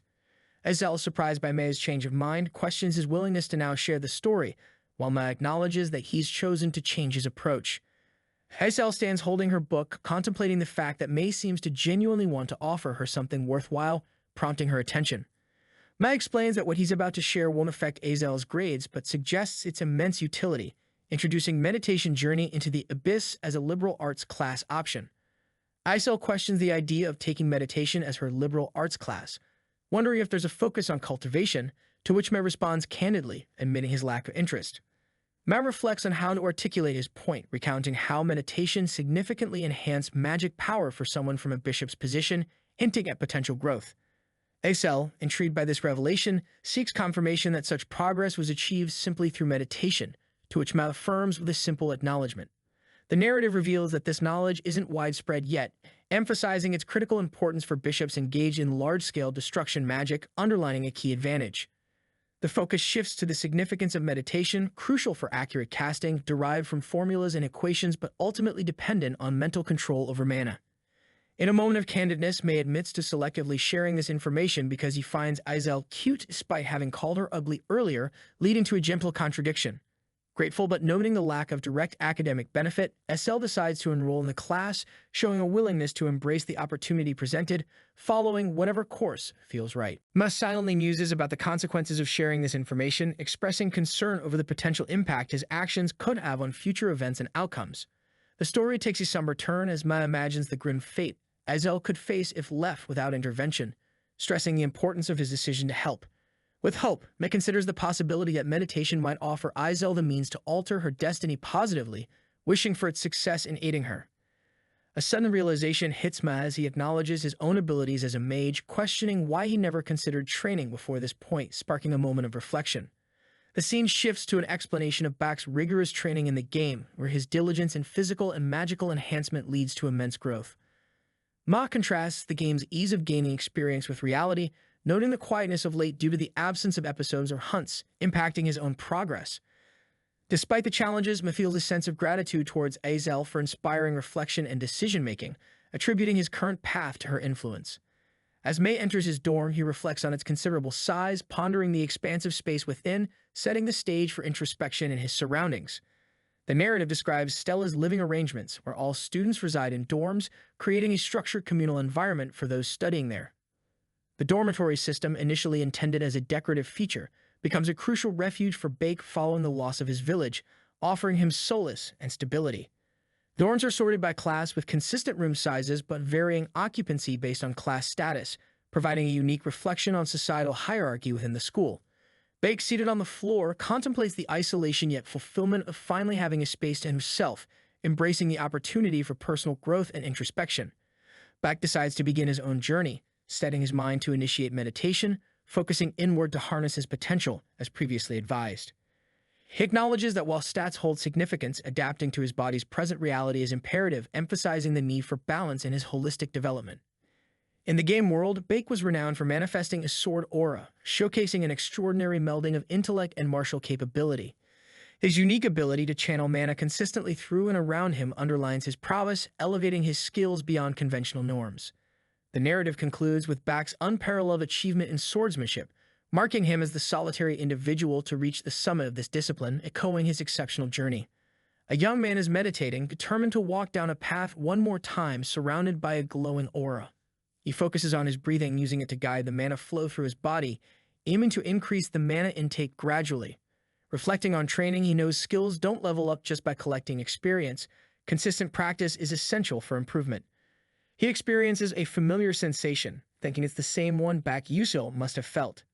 Noticing the signs of mana leakage syndrome, he feels its presence, though faint, as it becomes a part of him. His skills, mana leakage syndrome and blink, have both leveled up, marking progress in his journey. The young man recognizes that he is one step closer to his goal, feeling accomplished in his advancement. A girl walks amidst a grass field, noting how the magical scenery feels real despite its artificial creation. She explains the Stella Dome, a pocket dimension at the Academy campus, designed for various activities. This dimension allows the manipulation of space and features, providing flexibility for the Academy's purposes.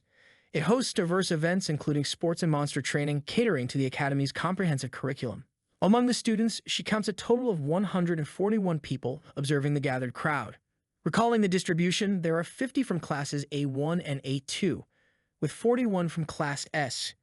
She expected Class S to have 40, including herself, surprised by an unexpected addition. Curiously, she questions Bak Yusil's origins, pondering his presence in the group. Referring to the novel, there were initially 1,140 students, and with her it's 1,141, showing Bak Yusil's original placement. Resolute, she intends to uncover the mysteries slowly, confident in her ability to do so. Acknowledging her unique perspective, she is the only one familiar with the novel's details in this world. As she walks, she anticipates the lesson will be starting soon, focused on the day's agenda.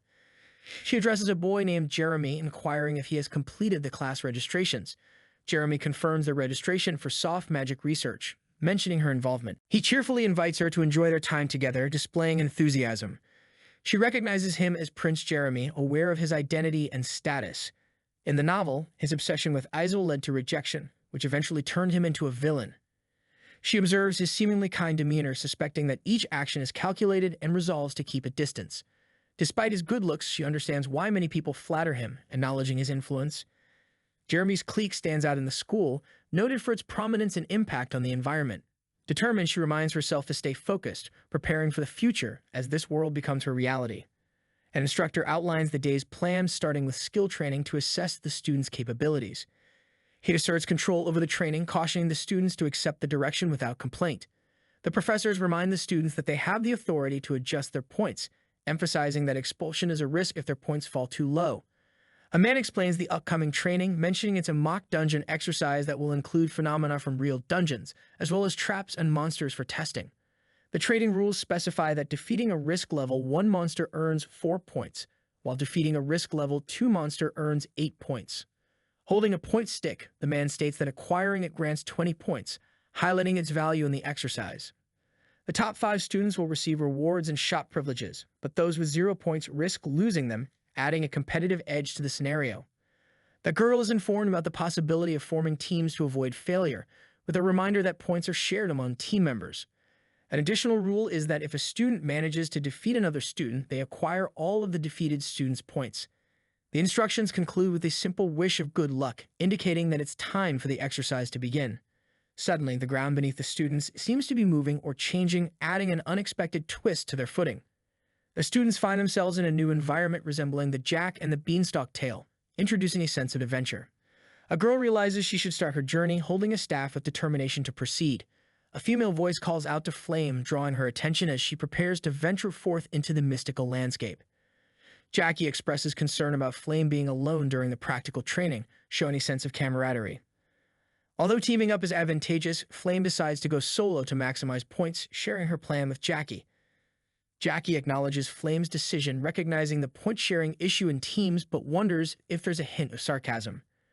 Flame suggests teaming up next time, to which Jackie agrees, highlighting their mutual understanding. Jackie notices others seemingly mimicking her remarks about Flame going in alone, leaving her pondering if it's her imagination. Flame briskly walks away, considering it might just be a phase, brushing off any lingering doubts. An hour later, an intense moment unfolds, evidenced by a burst of energy splitting the air. Flame acknowledges her exhaustion and questions when the demanding practical training will conclude, frustrated yet persevering. Navigating the challenging terrain, she notes that the field itself poses attacks, commending Stella's realistic dungeon setup. So far, Flame has accumulated 18 points, recognizing the worth of a single-point stick to cover this shortfall. Despite fatigue, Flame resolves to keep moving, craving more action and determined to reach her goal. Suddenly, she senses a presence nearby, her instincts heightened as she tries to identify the nature of this feeling. The silhouette before her raises the question of whether it is a monster, intensifying the suspense. Realizing it's a person, Flame puzzles over how a student could conceal their presence so effectively. A moment of uncertainty passes, but she reassures herself, knowing she's also employing a stealth tactic called One with Nature. With her array of skills in binding, destruction, defense, and healing, Flame contemplates ambushing her opponent. Recognizing the familiar figure of Bak Yusil, Flame is taken aback, processing this unexpected encounter. Observing Bak Yusil moving alone, Flame wonders if he also prefers solitude in the training exercise as she continues her path. Someone recalls hearing that many students tried to form a Bak Yusil faction, but to their surprise, he rejected all of them. They express confusion, unsure of what he is thinking. A hand holds a point stick, indicating its significance. The observer is surprised, noting that someone has already obtained one. A girl holds the stick with determination, understanding this moment as the perfect chance for action. The male character decides he will test that man, signaling a forthcoming challenge. He calculates the distance between them, approximately 15 meters, considering that such a distance makes a defensive tactic unlikely. The girl launches a light bullet, showcasing a powerful magical attack. She questions how the male character managed to avoid a second-class spell at that distance, indicating his skill. The male character uses a move called Blink, skillfully dodging with speed and precision. Reflecting on his situation, he wonders if the girl is trying to kill him and acknowledges the surprise of the light bullet. He is thankful for the mana leakage syndrome increasing, thinking it saved him. With 2 blinks left, he considers using the terrain to his advantage or simply avoiding confrontation, recognizing the latter as the best choice. Feeling secure at a farther distance, he focuses on his goal of achieving 5th place, deciding it's not worth risking anything more. The reward for reaching 5th place is the ethelic roots, renowned for boosting health and strength. The top 4 spots are expected to be captured by main characters. In this state, they need just 3 more point sticks. A male character, surprised, acknowledges someone's presence with a remark to look who has appeared. Raiden from the S-Class recognizes Bak Yusil, confronting him with a bold statement about his identity. A group surrounds Bak Yusil, with Raiden repeating his name, emphasizing the encounter. Raiden is introduced as someone currently famous in school, suggesting his notoriety and influence. He's identified as a member of Uslik, linked to Jeremy's pushover clique, indicating group dynamics and alliances. Observing Bak Yusil, they notice he possesses 3 point sticks, a surprising development. A member of Raiden's group comments on Bak Yusil's unexpected collection of sticks, raising doubts about his integrity and past academic exploits. They express disbelief that Bak Yusil entered S-Class by solving some peculiar questions, remarking on Stella's decline and repeating familiar criticisms. Someone attempts to get Bak Yusil's attention, calling out his name, reflecting on the interaction's importance. Raiden insists Bak Yusil surrender his point stick, using their meeting as justification for the demand. Bak Yusil responds with defiance, stating his unwillingness, prompting Raiden to question whether he's resisting their wishes. Surrounded by group members, Raiden challenges Bak Yusil, questioning if he thinks he can confront them alone. Raiden taunts Bak Yusil about using an impressive staff, criticizing his lack of magical ability and urging him to decide his next action. Bak Yusil reflects on the difficulty of facing Raiden with a first-class blink, contemplating his chances if he had more blinks.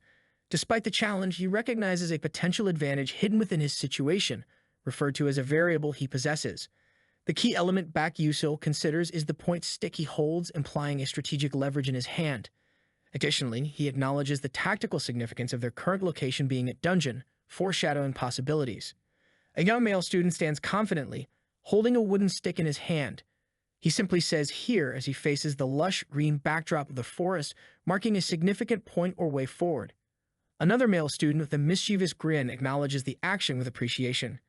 He enthusiastically responds, expressing that this is exactly what he had been talking about, adding a sense of camaraderie to the scene. Suddenly, a sense of frustration and anger takes over the student with a mischievous grin. He clenches his fists, surrounded by an intense blue aura, while internally cursing at someone he refers to as a damned commoner bastard, indicating a deeper underlying conflict. The situation escalates as the student angrily exclaims, uttering profanities with a promise of retaliation. His expression and words reflect his vow to get back at someone, driven by intense emotions. The young man stands among the trees, looking around as he realizes that someone has vanished. He is momentarily alone in the sun-dappled forest, wondering where his adversary went. Suddenly, another young man appears nearby, relieved to have avoided danger. The wind ruffles their clothing as they acknowledge the peril that had just passed. With a confident smile, the first young man thanks the other. In his hand, he holds an object that seems significant to their exchange. A group of individuals appears, demanding the return of something stolen. The first youth, now at a distance, defiantly denies their request. He reflects on the usefulness of the point sticks in his possession. His insight comes from observing them during gameplay, where they demonstrated surprising efficiency. The point sticks, he notes, are considered a bug item. Their exceptional durability allows them to withstand magic, equating them with strong magic tools. The first young man considers their utility, especially for someone like Bak Yusil, who benefits more from physical weapons with high attack power. Frustration mounts among the group as they are outraged by Bak Yusil's audacity to take the point sticks. Leader of the group demands action from his companions, urging them to hurry and initiate an attack against Bak Yusil.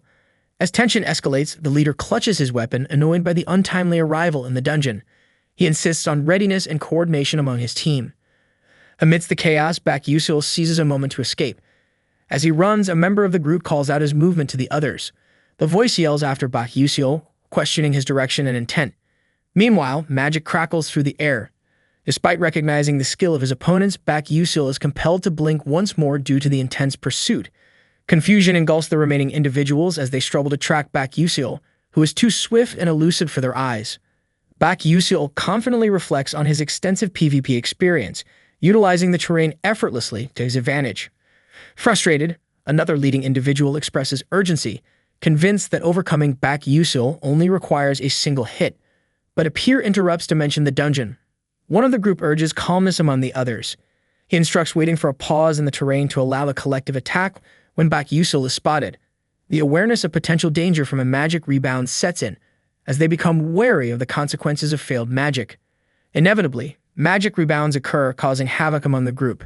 They struggle and fall amidst the ferocious energy. Bak Yusil observes the scene, certain that the conflict has concluded. Below, his adversaries are left defeated, their pain audible. Dismay strikes the leader again as he curses Bak Yusil for his cunning. Bake announces his next move, intending to take something else. Holding up a point stick, Bak Yusil muses over a future gift for a potential girlfriend. His opponent questions his ability to achieve such a feat unnoticed. As he retreats, Bak Yusil acknowledges the annoyance of dealing with the final obstacle, yet declares his amusement and intent to leave. Walking away, Bak Yusil feels lucky, recognizing the opportunity to hit the jackpot amidst the forest's tranquility. While reflecting on his good fortune, he contemplates how the dungeon's setting enabled a different outcome compared to a standard battle. It's the wisdom of experience. Yet he senses something amiss, pondering over an inexplicable feeling stemming from an unknown source. Emerging from the shadows, he breathes a sigh of relief, counting it as a near miss amid swirling magical energies. Alone on the forest floor, surrounded by signs of battle, he acknowledges the narrowly avoided trouble. Suddenly, a spell materializes into a striking silhouette, signifying the emergence of something or someone new and potentially ominous. A mysterious figure approaches, addressing Bak Yusil with an intriguing familiarity that hints at forthcoming events. A girl is standing confidently on a path, questioning why the man didn't take both sticks from their opponents, implying disapproval of his actions and challenging his decisions in the situation. Hong Baiyan is mentioned, her presence highlighted as significant, with a focus on her identity and possible involvement in the unfolding events. The man, surprised by her presence, wonders aloud, contemplating why she's appeared there unexpectedly, suggesting a history or connection between them. The man tries to clarify, suggesting she misunderstands him. He explains that it's not about what he did or didn't do, but whether he couldn't take action. He questions how his actions even concern her. The man accuses her of waiting for him to take on their opponents so she could claim all the sticks for herself. He reminds her that he has taught her before, asking how she could act against him in such a way. The girl declares her royal lineage, asserting her superiority. She asks the bystander to look at her, emphasizing her authority and role. The man challenges her, inviting her to confront him, implying readiness for whatever conflict might occur between them. While holding her staff, the girl insists that taking objects from commoners is undignified for royalty. She intends to defeat him through rightful means and claims them properly. The man scoffs at the notion of dignity, questioning if she truly enjoys robbing someone weaker. Both are on the path, the tension between them palpable. The girl mentions observing him fooling around with others from the start, though her tone implies a deeper misunderstanding or accusation. She criticizes his lack of proper magic use, implying he didn't take the situation seriously enough, hinting at her disappointment or frustration. The girl walks with urgency, noting that she must act quickly to avoid trouble with her mother. Her deliberation underscores a pressing sense of responsibility. Hearing talking nearby, the girl's attention is drawn to it. She seems curious or concerned about the source of the voices, implying an upcoming decision or action. A male voice announces that Bak Yusil is running away, questioning the motive behind his actions and calling him out, indicating a pursuit or confrontation. Bak Yusil is seen with urgency marked on his face, recognizing the names of others involved, suggesting familiarity and perhaps impending conflict. The girl debates whether to attack, as taking on 6 people alone seems challenging. Her critical evaluation points to strategic thinking amidst the tension. She decides to wait until the others are exhausted and then intends to seize the opportunity in one fell swoop, signifying patience and cunning. The man is taken aback by an unexpected interruption, wondering at the source and nature of the disturbance as it involves a commoner. In a burst of energy, someone executes a move called Blink, surprising observers with its effectiveness, indicating a quick, magical maneuver. She reasons that despite others' weaknesses, they come from elite backgrounds. The implication is that skill should match pedigree, contrasting her opponent's capabilities. Determined to demonstrate her power, she prepares to unleash her full magical abilities to overpower her adversary, underscoring the seriousness of the confrontation. Watching the results of Hong Baiyan's actions, the man reflects on the danger he narrowly avoided. He silently commends his foresight in training his intuition. While acknowledging Hong Baiyan's prowess, he considers the difficulty of dodging with limited magical resources, pondering alternatives for survival. The girl confronts the man about his weapon, questioning his decision not to use his staff in the fiery circumstances, pressing him for an explanation. The man denies taking her staff, confusion evident in his response. The girl hints at an incident related to the staff that he doesn't recall, suggesting more complexity in their interaction. Realizing his mistake, the man recalls the staff given to him but admits that its insignificance led him to forget about it completely. The girl accuses him of jesting, pointing out a pattern in his behavior as she attempts to gauge his seriousness amidst the burning environment. He stands, feeling desperate yet attributing her view to his frequent joking nature, hinting at underlying dynamics affecting their relationship. She dismisses others' failures and insists he should fully commit to facing her, signaling her demand for a serious and worthy opponent. The man internally insists he has always been serious despite being unable to wield magic. A looming outcome awaits if he fails to show genuine effort in the coming challenge. Hong Yil fiercely declares an intent to kill, wielding a staff amidst a blazing background, determined to eliminate the threat. Hong Yil, emboldened by the flames, resolves to crush a commoner, unwavering in today's mission. Baek Yusil faces a fiery assault, realizing the wide scope of the attack limits his ability to dodge with blink. A sound catches Baek Yusil's attention, causing uncertainty over his next move. A memory of a previous narrow escape crosses Baek Yusil's mind, acknowledging increased difficulty this time. Baek Yusil strategizes about approaching Hong Baiyan, worried about the explosive flames she commands. He reflects on past defeats against fire-class mages in PvP, which drive his caution. An acknowledgement of Hong Yil's formidable strength resonates far beyond expectations. He realizes that a flat terrain would have been his end within a minute while facing her. The clarity of the overwhelming power made it clear that this isn't considered a fair fight. Baek Yusil contemplates his options, refusing to simply stand by without action. Hong Yil expresses surprise at the magic deflection using a weapon, contemplating its feasibility. Hong Yil thinks it might be possible, witnessing Baek Yusil's unexpected tactics. Baek Yusil senses his perception fading as time progresses within the intense situation.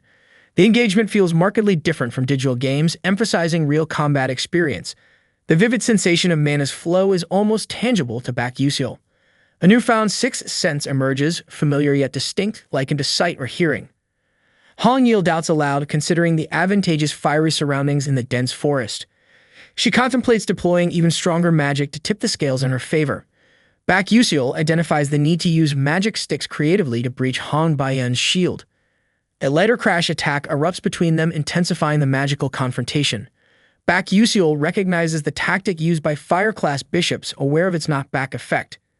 This situation, although intense, is familiar territory based on numerous past encounters.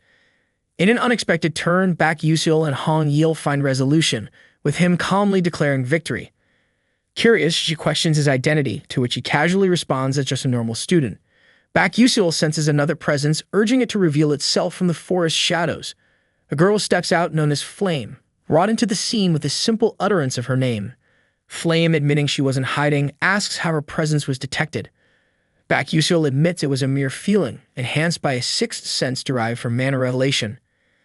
Flame reflects on the explanation, echoing the word feeling with contemplative consideration. Baek Yusil wonders how the magic field was broken using a simple training device like the point sticks, leaving him surprised and curious about the unexpected occurrence. A female character questions whether the result from the previous action was merely a feeling, implying doubt and curiosity about the situation's authenticity. Baek Yusil internally acknowledges that this kind of bug wasn't in the original novel, recognizing the strangeness but feeling unable to reveal the truth behind it. The female character and Baek Yusil exchange thoughts about the sturdiness of the training device.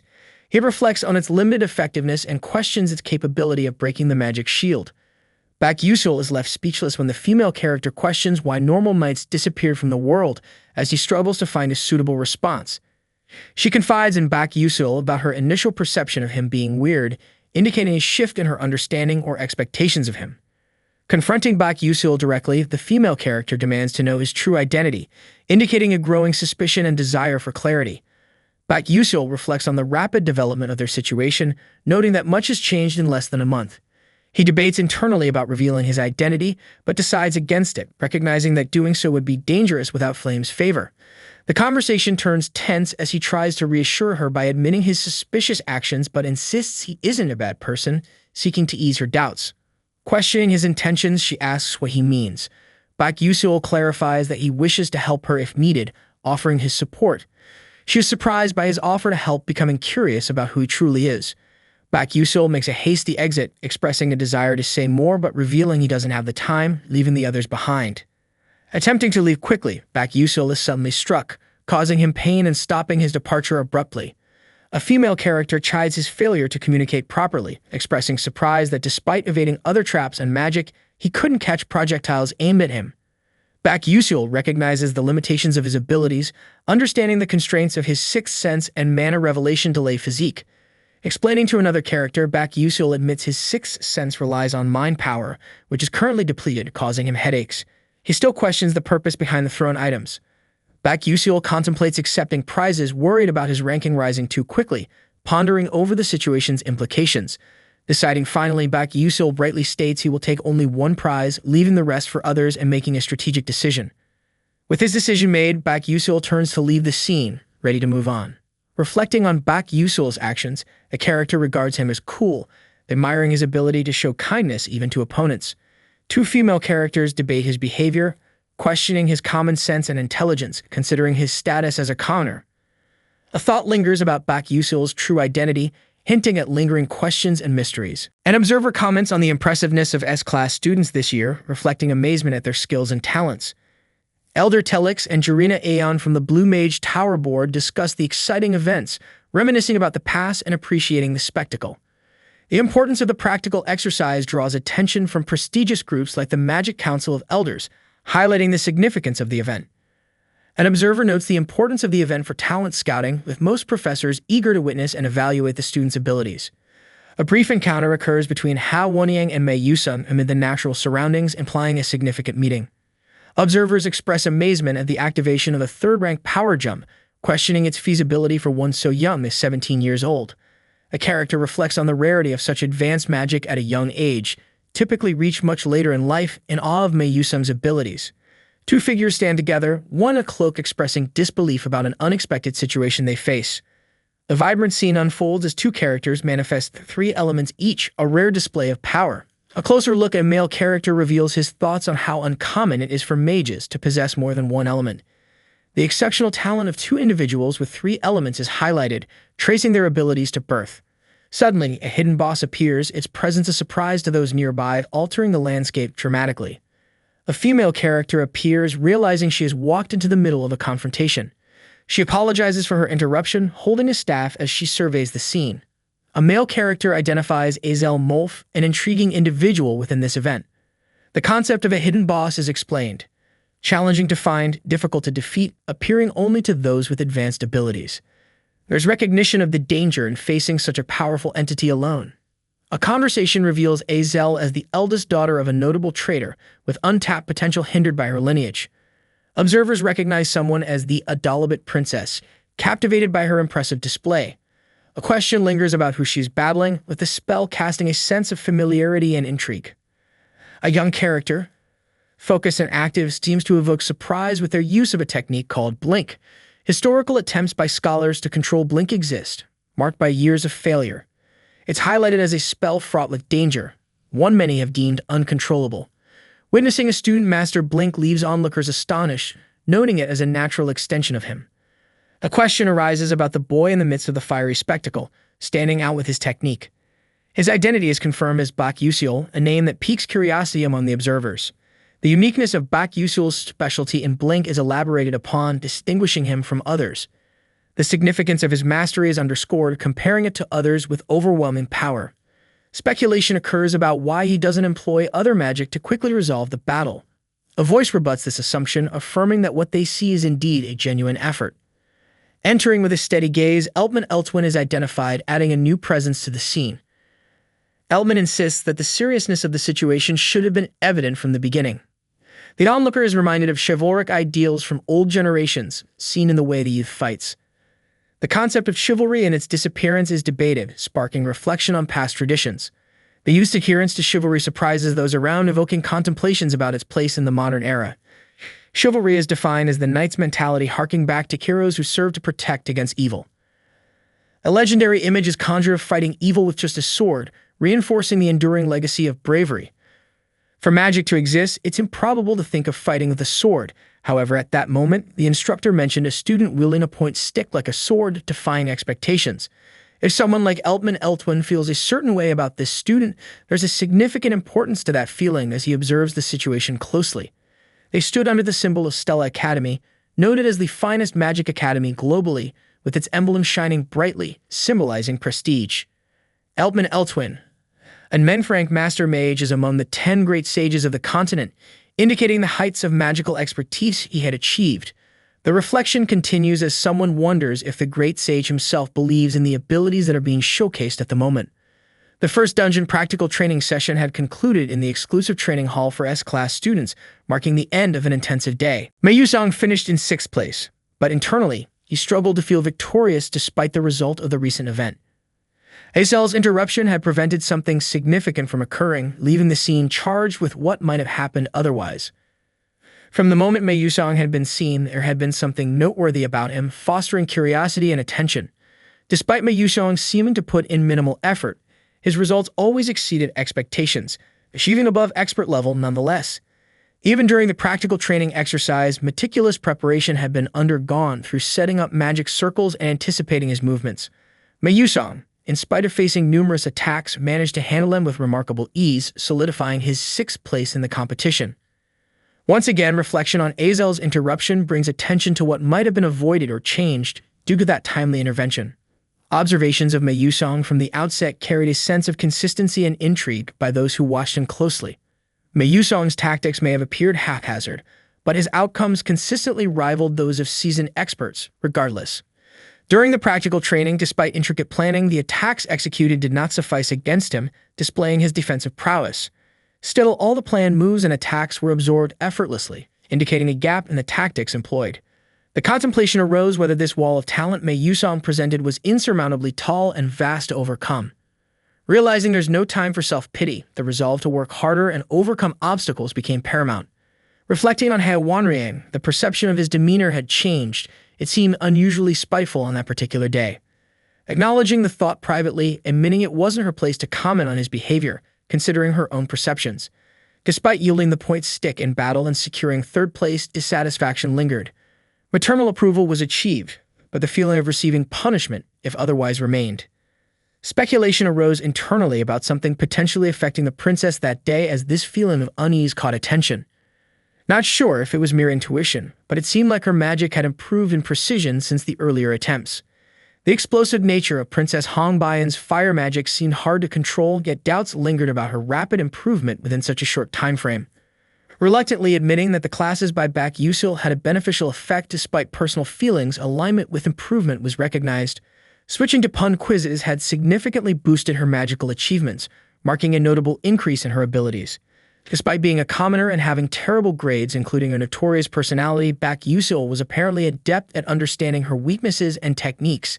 Still, amidst the realizations, feelings of agitation persisted, unable to completely shake off the unsettling emotions.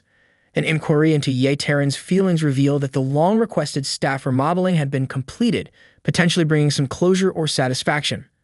A man wonders if he should give the sword to Bak Yusil immediately. A response suggests that it would be good to do so right away. A female agrees with understanding but hesitates as she is told to wait.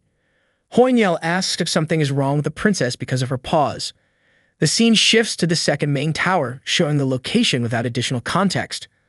The princess is there because she heard Bak Yusil might be in the area.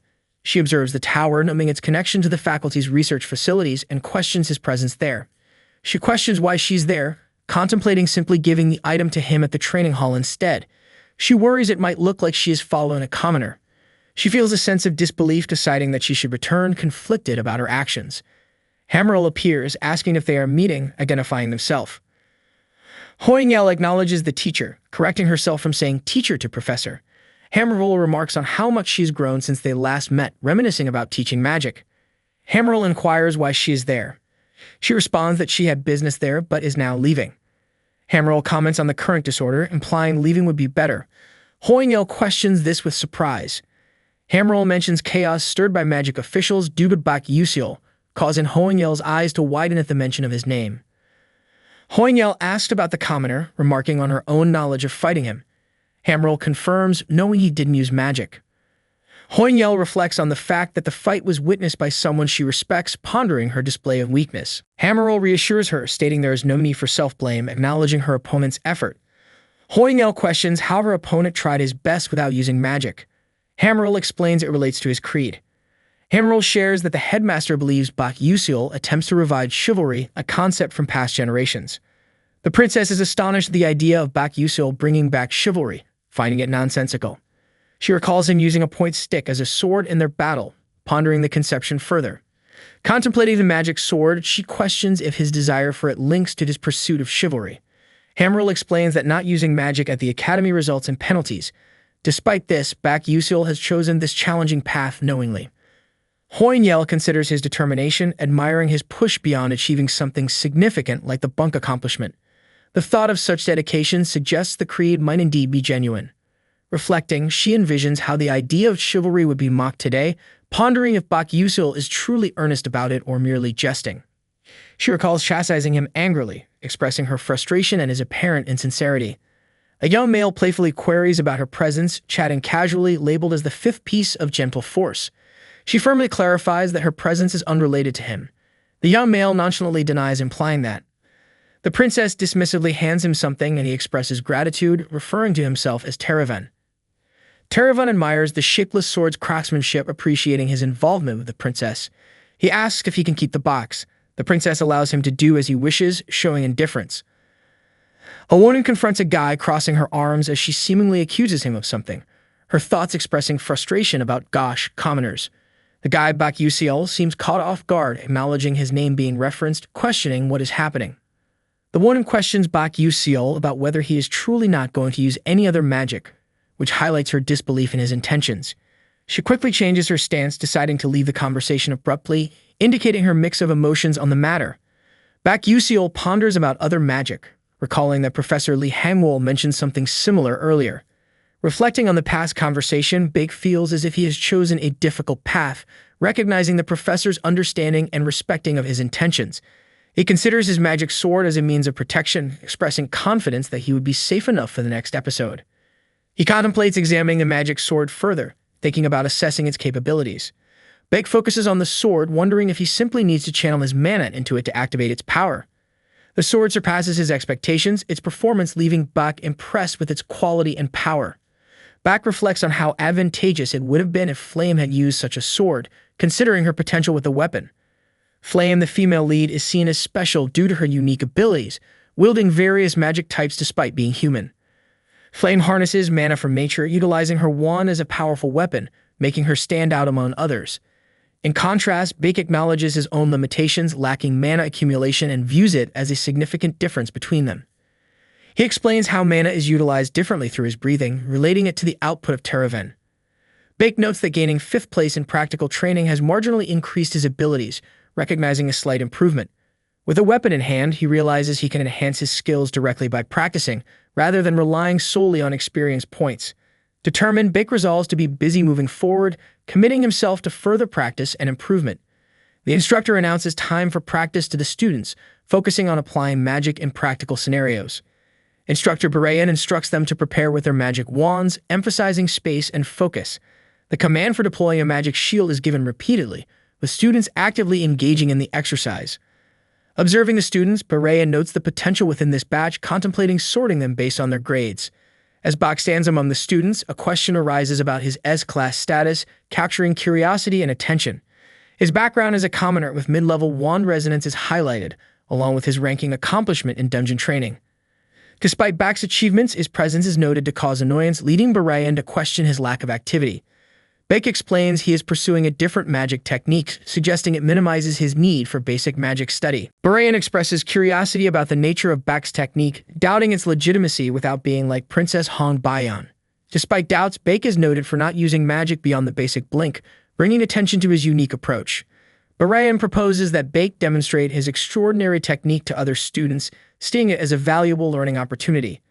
Preparing for a demonstration, Barayan introduces Bak's sparring partner, indicating the start of the next phase. In a grand hall, a male character notes that Molf from Class B is being mentioned, captivated by the meeting at hand. The instructor highlights the importance of connections in the school, especially with Morson Doran from the Skalvan Empire. He discusses the significance of a magic duel with the S-class student. The students are eager for Morso to humiliate his opponent in front of everyone. Encouragement is given, and the assurance that Morso will succeed is apparent. A male student realizes that the other character belongs to the same group as Raiden and Uzlik and comments internally on how filthy they are. Reflecting on the situation, he deems it perfect and considers dueling since he can't use magic. Taking compulsory courses seems worthwhile now. A remark is made about Barain's reputation for being fierce since the first year, suggesting that the battle could be challenging. Enthusiastic about testing his training, the young character, wielding his sword, stands ready for the duel, feeling confident. The rules of the duel are outlined, emphasizing that it will involve both attacking and defending, with no other magic allowed. Morso takes the initiative to start the attack, lunging forward with determination. Nearby students speculate on Morso's potential to win, acknowledging his expertise in Earth-class magic and pondering the difficulty of blocking his attack. The duel referee calls for the participants to prepare and then abruptly announces the start of the duel. Someone notices a 2-star magic being used, which is surprising since the unspoken rule is to use 1-star magic during basic practice. The audience is concerned about whether Bak Yusil will be okay, given the aggressive power displayed by Morso. Morso, with a fierce demeanor, aims his Doran Stone Pierce at his opponent, calling out the technique. Shocked, Morso realizes that his magic has been neutralized, questioning how this could even be possible. The realization that his magic attack has disappeared leaves the male character in awe of what just happened. Observers in the audience speculate whether the magic was cut by a sword, questioning if such an ability can make magic vanish. A teacher, pondering the situation, acknowledges that merely slashing shouldn't cancel magic, yet Bak Yusil undeniably nullified Morso's spell. Explanation emerges that magic flows with mana, and cutting it precisely will make it disappear. This unveils the technique employed. Observing Bak Yusil's skill, the question arises on whether he can really achieve such a significant capability. Reflecting on his training, Bak Yusil feels better than expected. He realizes he can now cut 3-star magic, crediting his recent hard work. Confident and composed, Bak Yusil believes that his current skills should suffice for whatever challenges arise. Morso, both irritated and confused, agonizes over how a commoner managed to nullify his magic so easily. There is a sense of impending trouble if Morso loses, as someone connected to him contemplates the consequences. An acknowledgement of Bak Yusil's excellent defense technique is made, though it's noted that his method has limitations, especially against multiple attacks. A character highlights the challenge Bak Yusil would face if confronted with a large number of attacks at once. Bak Yusil mentally dismisses an old man's comment as nonsensical, annoyed by the underestimation of his ability. Some spectators worry about the extent of the duel, questioning why the professor does not intervene to possibly prevent serious injury. With a confident smirk, a male character declares that his opponent's fate is sealed, implying an imminent victory. Faced with incoming stones, Bak Yusil determines that without using blink or slicing them, there's only one method to counter the attack. The male character skillfully uses his abilities to block multiple attacks, focusing his energy to protect himself from all sides simultaneously, showcasing impressive control and strength in a chaotic environment. Two figures face each other in an arena, one contemplating how easily their strongest spell was nullified, surprised by the unexpected turn of events. A man worriedly observes the situation, wondering what Morso is doing. He realizes if Morso loses, it will be troublesome for him as well, hinting at a stake he has in the outcome. The male character reflects on an experiment of copying a technique from another context. He's curious if this technique called panning will be effective in his current situation. There is an explanation about Teravan, a skill requiring much more mental power to maintain than others, causing rapid stamina depletion after use, outlining its strategic drawbacks. Reflecting on the limitations of his power, he considers that the weaker defensive capacity when using multiple defenses means it wouldn't be viable in real combat situations. Relieved that the circumstances allow some leniency, he acknowledges the duel format, offering him a breather that would not be possible in a serious encounter. Observers discuss the unfamiliar technique witnessed, akin to a magic shield, and express concern over Morso's impending defeat if he continues at the current pace. The opponent, frustrated and infuriated by being outmatched by someone of lower status, feeling humiliated and vowing not to let it slide, channels intense power. Observers speculate about the opponent's intention, questioning if another magical assault is being attempted, while someone in the crowd urges persistence in the assault. Filled with determination, the opponent launches a powerful attack, warning Bak Yusil to brace himself. This time he is resolved not to allow another escape. Jeremy, noticing a change in the atmosphere, inquires what is troubling the lecturer, seeking to understand the hesitance about Bak Yusil's attack turn.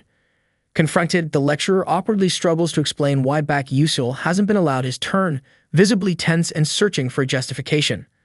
Observers question the fairness of the duel arrangement, whispering among themselves that the duel seems far more advanced for a basic level, suspecting a hidden agenda. A hurried attempt to rectify the situation is interrupted by a call for magic, indicating a pivotal moment in the duel with energy sparking action. A decisive proclamation is made that Bak Yusil claims victory, catching the character off guard with the unexpected announcement. Observers express admiration for Bak Yusil's performance, labeling him as more formidable than anticipated, acknowledging his impressive victory. Azel approaches a panting figure, expressing remorse and urgently pleading for forgiveness, hinting at guilt or regret connected to recent events. Jeremy comments on his friend's condition, humorously requesting medical attention to avoid personal distress, seeming less concerned and more intrigued.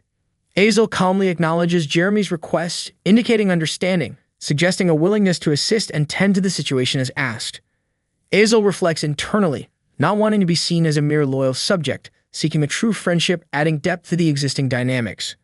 The narrative shifts to the Sullan Empire, where the succession to the throne depends solely on magical prowess, setting the political backdrop. Jeremy Scalvin's rise to the crown prince status is highlighted, emphasizing his early achievement of besting his siblings by age 12, establishing his influence. Jeremy's acknowledgement as a loyal subject marks a significant shift in political alliances, suggesting a change in the Dordan family's prominence. Azel considers the challenges Bak Yusil might face as gaining Jeremy's attention seldom comes without strings, foreshadowing difficulties in school life. Students gossip about Bak Yusil, mocking the idea of chivalry at a magic academy, yet acknowledging his defeat of Morso, displaying surprise and gossip culture. Another student, frustrated with widespread discussions about Bak Yusil, expresses discomfort with the growing attention, feeling out of sorts amid the chatter. The alchemy professor, Mage Tyron, emphasizes the importance of precise measurements and temperature control in alchemy, underlining the discipline required. The focus shifts to practicing the Tyrian fatigue recovery potion created by the professor, as students are urged to concentrate on the task at hand. A student complains about the meticulous nature of alchemy, aware that even a slight mistake could lead to failure, portraying the pressure felt during the exercise. A young female alchemist contemplates the difficulty and danger of alchemy as she works with various ingredients. She acknowledges the complexity and mentions the necessity of avoiding errors. A superior reprimands the young female alchemist, questioning her qualifications as an alchemist. She quickly apologizes for her mistakes, seemingly humbled by the confrontation. The female alchemist reflects on her professor, Mazen, predicting that his demeanor could deteriorate. She resolves to continue attending his class, needing more ingredients to prepare for any changes. Bak Yusil is shown holding a beaker with an ominous smile, delighted by his discovery. His actions suggest a reckless pursuit of alchemical knowledge. Initially, she assumed Bak Yusil joined the class to be close to Izel, but his behavior seems more perverse as he continues experimenting with strange alchemical ingredients. The female alchemist expresses relief at completing her task, attributing her success to Flame's academic achievements, which allowed her to finish swiftly. She wonders aloud about Izel's current activities, curious about her progress or actions in the alchemy environment. Izel is depicted working diligently, following specific steps to ensure her work is precise. The female alchemist is grateful that Izel is performing well. The narration reveals that Izel found Melissa's magic engineering notes in an original novel, as she is absorbed in studying them, reflecting on how they could influence her work. Izel, focused on creating a potion in class, ponders the reasons for her activities and why she's spending much time on it, possibly hinting at a deeper goal beyond the class. The female alchemist questions Bak Yusil, asking why he altered the experimental ingredients. Her tone suggests concern for the implications of his changes. Despite the female superior's authoritative questioning, Bak Yusil defends his choice, arguing that his approach was more effective. The female alchemist realizes that the potion is not what she ordered, specifically differentiating it from the Tyrian fatigue recovery potion. A question arises whether Bak Yusil inadvertently made the high-quality potion that was originally intended for Izel, causing confusion. The female alchemist senses something amiss, pondering over the strange occurrence regarding the potion and Bak Yusil's role in it. She questions how Bak Yusil managed to produce the high-quality potion expected from Izel, adding to her growing bewilderment. The female superior shows frustration with Bak Yusil's defiant attitude and criticizes his approach, emphasizing his lack of discipline. The female alchemist silently acknowledges the prejudice from the superior, recognizing it as a bias against those less privileged like herself. A recap of earlier remarks shows how they were meant to criticize, indicating that such comments were aimed at undermining family reputation. The harsh words profoundly affected Izel, becoming a source of trauma lingering in her mind even as she worked to complete the potion. The female alchemist speculates if Bak Yusul deliberately provoked the professor to shield Azel from similar criticism. She reflects on Professor Mazen's influence, realizing that upsetting her could have consequences beyond just their class, affecting many areas of academic life. The female superior loses her temper, demanding a change in tone, showing growing frustration with the proceedings. Bak Yusul is reminded by the female superior to bring his parents, triggering a thought about his forgotten situation since he lacks any parents. Bak Yusul reflects on his intense focus on alchemy and how it led him to forget the burden of his parental status, revealing a personal dilemma. The superior, flustered, perceives the consequences of previous actions, acknowledging that Bak Yusul is already in her bad books, limiting her options. Despite the challenges, Bak Yusul considers experimenting with new concoctions like a kimchi and cola potion for the following day. Time passes, and the female alchemist calls out to Bak Yusul, indicating that this isn't the first time she's needed to get his attention for his actions. The female superior reiterates warnings about using unapproved ingredients, while Bak Yusul justifies his actions by pointing out improved results achieved. The female superior, observing the situation, sees it as an encouraging sign that events are unfolding as she anticipated, focused and resolved. A female character is battling her dark emotions, undergoing transformation known as dark demonification, thereby becoming a villain. At 20% erosion progress, Professor Mazen cannot yet be reported as a dark demonic human. The plan is to continue provoking her until the progress exceeds 50%. Usually dark demon erosion can be reversed, but not once complete. Mazen contracted with demonic forces of her own accord. Anticipating the upcoming 4th episode, the character reflects on Mazen's strength and importance of early preparation. A warning remarks on a student's unchanged attitude, warning not to expect high marks from alchemy. The student considers receiving attention could prevent further damage, yet feels doubtful about it. The student laments about how unexpected and troubling a group project for the practical exam would be. The mood is heavy, which surprises Yongsul, who then introduces himself, hoping to lighten things up. Kaho, Mal, and Azel introduce themselves sequentially, acknowledging each other's presence in the group. One character worries about their group being doomed, predicting bad marks from Mazen, notorious for this. Despite worries, Azel refuses to give up and encourages perseverance among the group members. Azel explains the exam will be assessed by at least 3 alchemists, which should provide a fair chance. With multiple assessors involved, Azel believes Mazen can't solely ruin their grades, assuring her teammates. Encouraged, the teammates agree to give their best effort, which aligns with Azel's aspirations. Bak strategizes about combining knowledge to tackle the assignment on D-Vitality Potion efficiently. Bak volunteers to gather the main ingredient, the tail of the fire lizard, confident in his abilities. Assurance is given about selecting fresh monster parts, highlighting their importance in alchemy. Azel internally questions if Bak's confidence is reliable, evaluating his competence silently. Bak ponders aloud about the fire lizard and considers placing it there directly, resolved in his mind. In a serious setting, Bak responds to a summons from a professor, addressing her respectfully. The professor hands over a task meant for Seabroot's first-year alchemy students. With a calculated expression, the professor excludes Team 12 from receiving the task. Holding the assignment, the professor confirms acknowledgement of the instructions given to him. The alchemy exam is conducted in front of official alchemists of Alchemy Castle. Failure would hinder future prospects. The professor plans to impart a harsh lesson to Bak Yusul for opposing her. A serene scene at the S-Class training hall sets a backdrop for what is to come. A student receives an alchemy announcement note and offers courteous thanks to the messenger. The messenger conveys a request to keep the message confidential and assures understanding.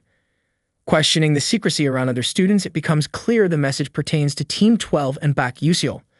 The recipient wonders if an action is an option, pondering over the unfolding circumstances silently. Bak Yusul is strategizing, knowing the original novel will help him prepare for an incident. He's preparing not just the tail of the fire lizard, but also the black spider's stubby legs for a potion.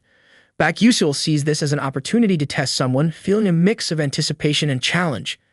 Bak Yusul finds himself teleported to the Daredevil Stadium, feeling dizzy from the warp hold despite his liking for them. Bak Yusul is addressed formally, being welcomed as a mage, which catches his attention. At the entrance of Daredevil, a welcoming figure officially greets everyone arriving there. Bak Yusul informs the woman that he is not yet an official mage, but a Stella cadet. She reassures him that he will receive the same treatment as an official mage.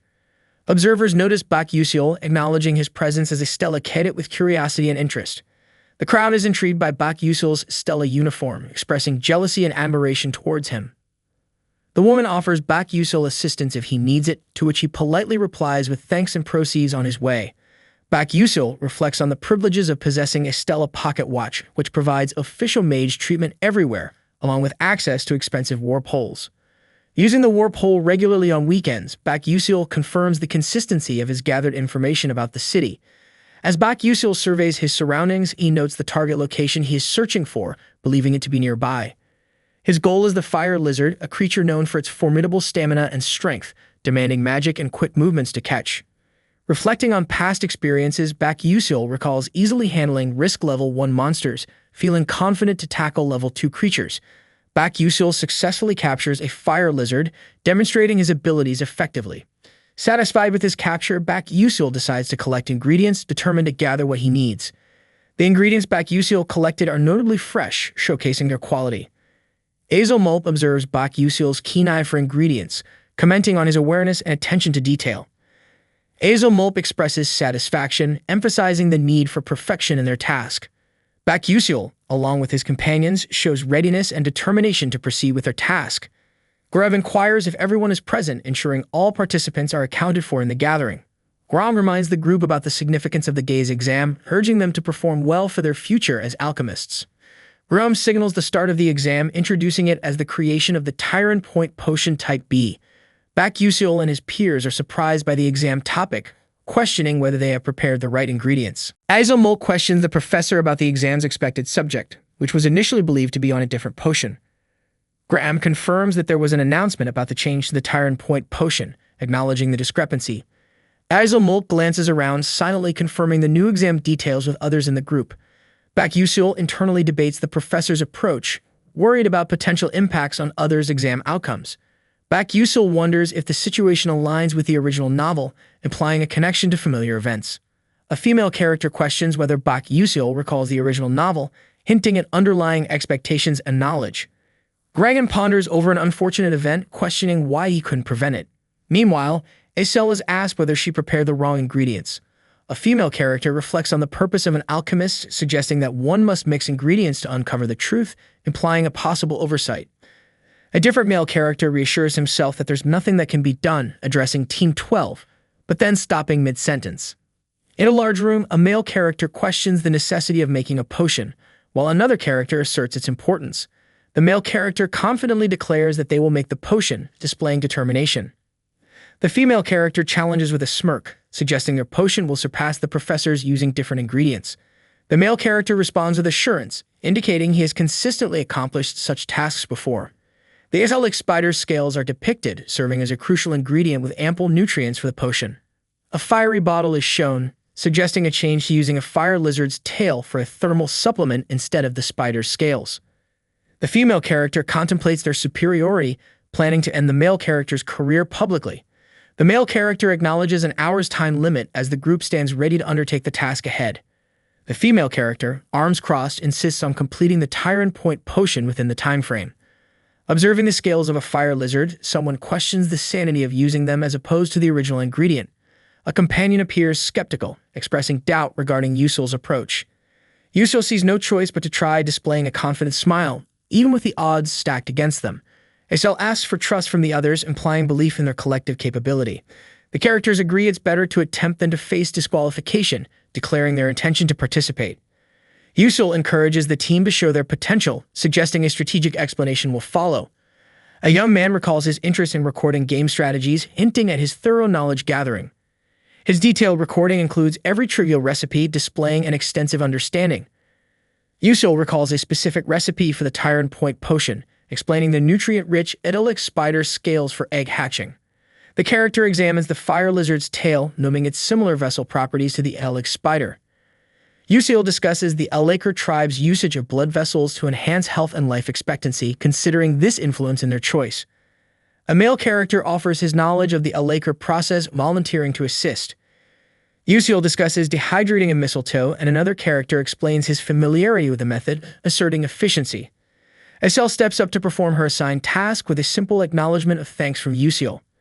Yusil appreciates the team's competence, instructing them to blend the ingredients following his guidance. Yusil presents the completed Tyrant Point Potion to the professor, indicating the success of their efforts. Two-quidded figures display disbelief that the students could achieve such a feat. The female character dismisses their success as improbable, citing her years of research as a barrier they couldn't have easily overcome. A group of cloaked individuals stands gathered around a table as they announce their intention to inspect a potion. Nearby, a man and woman observe curiously. One of the robed figures inquires about a problem, noting that the potion's formula is incomplete and contains too many ingredients. Group members express amazement, acknowledging that the potion surpasses the effectiveness of Professor Mason's concoction. The group reacts with incredulity, acknowledging the impressive knowledge possessed by the young individuals before them. Suddenly, a demand is made to pass the potion over, signaling a sense of urgency. A man insists on examining the potion himself, displaying his authority as he seizes it for inspection. As he scrutinizes the potion, he confirms that his technique involving monster ingredients to enhance human vitality has been employed, identifying it as a perfect tier-point potion. His astonishment is palpable as he questions how a potion superior to his own could be created on the spot. Despite his amazement, he reminds himself that the final great assignment is still within his control. He contemplates disqualifying the creators due to the missing ingredients and concludes his inspection. Another robed figure praises Team 12, suggesting their work merits the highest recognition, even beyond an A+. A smile spreads across one figure's face as they seek agreement from Professor Mason on the exceptional merits of Team 12's work. Frustration boils under the surface for Mason, who internally disparages the older members of the panel. With a composed demeanor, Mason announces that Team 12 has passed, granting them their deserved recognition. Team 12 celebrates their achievement, energized with the joy of their success. Only Bak Yusil catches Mason's glare as he vows silently to himself that he will ensure an eventual reckoning. An ominous note reveals the increase in Mason Tyrant's dark demon erosion progress, hinting at deeper shadows encroaching upon him. A girl sighs, expressing relief at having finished her tasks, yet laments that attending school at her age brings discomfort. Someone reassures Arshuang, offering her kind words and asserting that she is doing well despite her concerns. Her peer acknowledges that Arshuang is outperforming even the princess, elevating her accomplishments within their circle. A memory surfaces, mentioning a talented fire-class mage, sparking intrigue. Recalling the rapid growth witnessed, another expresses surprise, having spent years in practice while the princess seemingly advances briskly. A sense of urgency builds, recognizing that soon her control might also be surpassed, pondering how Han Bayan progresses so quickly. Speculation stirs among them, wondering if Bak Yusil's influence extends to altering even the practical alchemy exams. A narrative unfolds about the Tyrant Point Potion Type B, initially intended for future use by Isel, but ultimately completed through Mason's acquisition and efforts.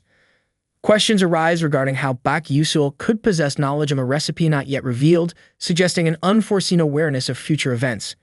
Doubts emerge about Bak's knowledge gaps regarding the original story, despite his apparent foresight. Contemplation deepens, considering whether Bak Yusil might be a regressor rather than a mere receiver of possession. If Bak indeed originates from the future, it aligns that he knows broad future events but lacks insight into Isel's specific occurrences. Recollection serves that Mei Yusong once achieved regression in the original narrative under the influence of the 11th moon of the Silver Age. With a mysterious power in hand, the scene is set for an uncertain journey with a significant influence. Ha Wenyang stands under a radiant sky, a name echoing in the air as he faces an unseen future. In a grand hall, He converses with a girl pondering Bak Yusil, whom he views as slightly strange due to his aura of mystery, but he feels nothing else beyond this strangeness. The girl Flame questions her own feelings towards Bak Yusil, hinting at an underlying concern or curiosity. In her mind, Flame silently acknowledges that knowing about the original novel, much like Bak Yusil does, links them in shared knowledge. The dimly lit area stands as Flame reflects on her incongruent whining, not matching her typical demeanor, realizing it won't do. Ha, musing to himself, considers the idea of confiding his thoughts to Bak Yusil, hinting at an important decision. Flame expresses gratitude for being heard and intends to depart, adding a sense of closure to their conversation.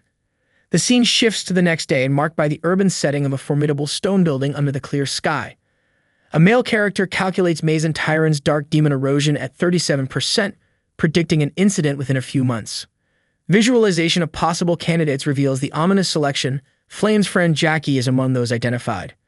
Ha Wenyang, heir to the full moon tower, is highlighted against a backdrop of dark energy and looming danger.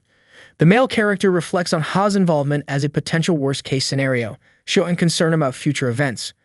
Walking with determination, he contemplates the grave implications of Ha's dark demon erosion, hinting at its usual dire outcome. He considers the likely candidate among the trio, turning his attention to the matter with a strategic perspective. Flame appears, drawing attention to her presence with a simple mention of her name, sparking curiosity. The male character confronts Flame with questions about her identity, seeking clarity on earlier evasive answers. Puzzled by the repeated questioning and finding it challenging, the character aims to uncover some hidden truth. He weighs the idea of revealing the truth to Flame, pondering if it might lead them to the true ending of their shared story. A series of warning messages caution against disclosing narrative power or acknowledging their status, adding tension to the moment. Flustered, the male character decides on a compromise, suggesting they share only parts of their secrets to ease their predicament. Flame, somewhat relieved, starts by asking whether he knows the future, stepping into their enigmatic exchange. Despite agreeing to share partially, Flame seems to push, asking questions that imply mutual understanding, probing his intentions at school. Flame explains her goal to stabilize the world and prevent its collapse, highlighting the urgency of her mission. Feeling a sense of relief, the male character notes the ambiguity about Flame's truthfulness before his turn comes again. A curious glance asks why his behavior appears odd, leaving him questioning the meaning behind her observation. The male character opts for vague wording, responding casually, keeping his true thoughts obscured. Close up on her serious gaze, Flame resolves to act in the interest of safety, trusting that this approach is for the best. The male character reassures himself that their exchange of words should suffice, searching for confirmation through their interaction. A sudden outburst accuses him of dishonesty, surprise etched on his face as he grapples with the impossibility of such kindness. A girl confronts a boy, insisting there must be a goal or something he desires, but he denies it emphatically, saying there isn't. The girl is taken aback by his response, questioning his uncertainty. The boy admits he's unsure what he wants, even if asked directly. She reflects on his simple desire to just live, repeating it in her mind as if trying to understand the depth of this wish. The boy apologizes, realizing he may have spoken out of turn, and questions if that is really all he wants is to live. The girl decides to go first, as if moving on from the conversation, while the boy wonders if she's upset and why she's crying. The boy's name is mentioned by Yusil as he appears contemplative in the scene. Another character demands an answer, questioning why Flame left crying, suggesting a misunderstanding that needs clarification. The boy feels the pressure of the situation, knowing the world's strongest person is focused on him. He recalls Wanriang's feelings for Flame. The scene suggests clarity is necessary to avoid misunderstandings, as nothing actually happened with Flame despite disbelief from the other character. The boy reassures the other it's not what they're thinking, aiming to dispel any worries. He wonders if his reassurance is enough to settle the matter. The other character realizes the question was pointless and apologizes, which prompts the boy to say apologizing isn't necessary. The conversation ends with a farewell as one character turns to leave, bringing closure to the exchange. The boy ponders the unexpected change in the other person's character, puzzled by the shift from calm to unstable. Under the moonlight, a sense of unease lingers in the scene, suggesting uncertainty about future events or decisions. A girl, identified as Azel Molf from characters .jeg, can't concentrate, overwhelmed by her thoughts at her desk. Azel approaches Bak Yusil with a question she's eager to ask, seeking clarity on an important matter. She inquires whether the mixing method previously used was his original idea, indicating curiosity and admiration. Bak Yusil confirms that the initial part was indeed his creation, sharing a piece of his creative process. Azel reflects on her genius, realizing her previous notion of surpassing another in skill might be flawed.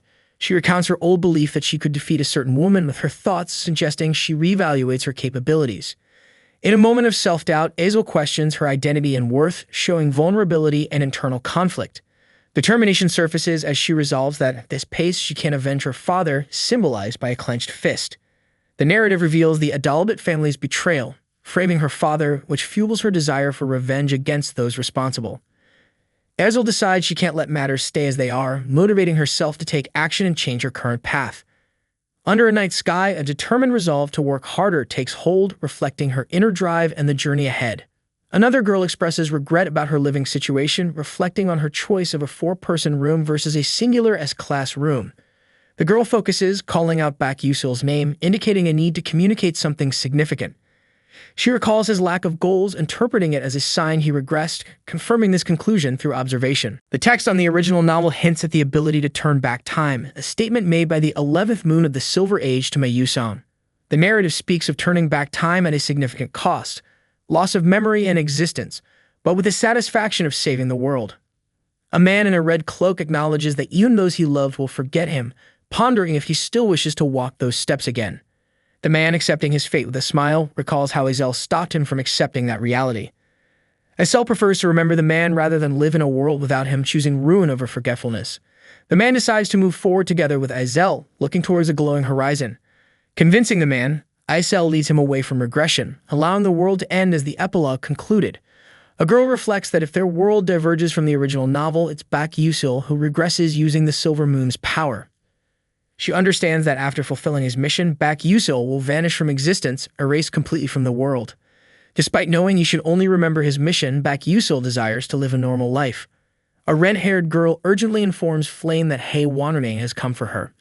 Flame, lying in bed, refuses to meet Hei Wanryang, asking the girl to say she isn't there. Although hesitant, the girl hears Flame insist on sleeping, dismissing her concern. Outside, the red-haired girl nervously greets Hei Wanryang, addressing him with uncertainty.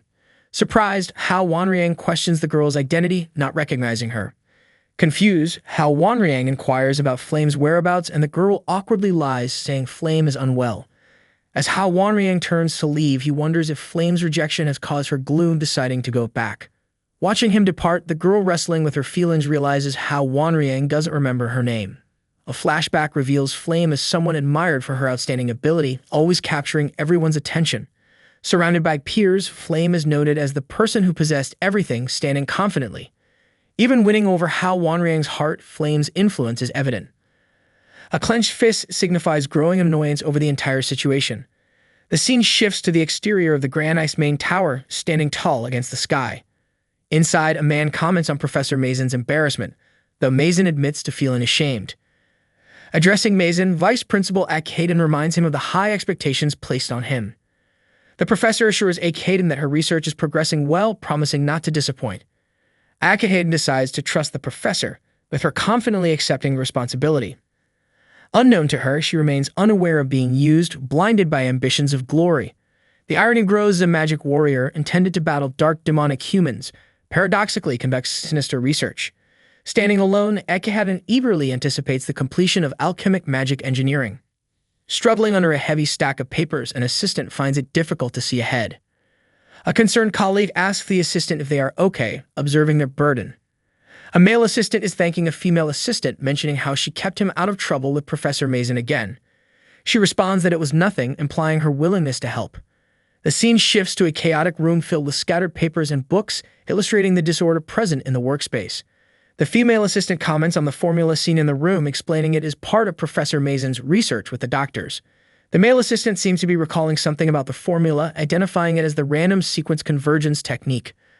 A chalkboard with complex diagrams highlights the random sequence convergence technique, indicating its significance. This image presents a description of the random sequence convergence technique as the first formula of alchemic magic engineering. In a scene filled with dark energy, it's revealed that Professor Mazen worked with demonic humans to complete the technique during his transformation. As a result of the technical skill differences, significant damage ensued, shown through dramatic imagery. The female assistant works with determination as the narrative suggests changes in circumstances after someone named Alticia appears. The male assistant wonders if the technique can be resolved before the dark demonic humans can act, creating a sense of urgency. The female assistant offers coffee, and the male assistant seems surprised by her offer. The male assistant asks if Professor Mazen is bothersome, hinting at a deeper issue. She questions why he's asking such things. The female assistant seems intrigued, thinking a refreshing method of revenge might exist. Probing further into hypothetical revenge, the assistant is curious about her options to act in a satisfying way. The female assistant expresses doubt, questioning the advantage revenge could bring her as just an assistant. The male assistant suggests she has the potential to surpass Professor Mazen, sparking her curiosity about the possibility. He assures her that becoming greater would prevent others from underestimating her, adding a positive perspective. The female assistant admits it would be incredible if such aspirations could come true, showing hope. The male assistant ponders how exhausted Altarisha must be from her work, implying dissatisfaction with the current tasks. Altarisha, ambitious yet constrained, dreams of becoming an alchemist and creating freely, illustrating her goals. The narrative highlights her unique talent, suggesting she will eventually realize her aspirations. Predicted as the greatest alchemist, her creations will showcase her innovative ideas and exceptional skill. The female assistant realizes she hadn't offered the male assistant coffee earlier, to which he responds dismissively. Despite obstacles, the male assistant is determined to make her dreams a reality quickly, reflecting his supportive stance. After the first exam at Stella Academy, regular visits are made to Altarisha, indicating ongoing cooperation. Altarisha is excited about adding features to her magic pen, unveiling her creative thoughts. The discussion continues with adding an eraser, akin to a mechanical pencil, showing practicality in her ideas. Compliments on Altarisha's frequent inventive ideas bring a sense of encouragement and admiration. However, despite progress, the main formula remains incomplete, indicating a challenge still exists. The male assistant realizes the need to guide her to an answer before Professor Mason discovers it, emphasizing urgency and difficulty. A male character ponders deeply while walking, with someone remarking that he resembles an old man lost in thought. A girl, concerned about daydreaming, warns that if he continues, he might accidentally bump into something.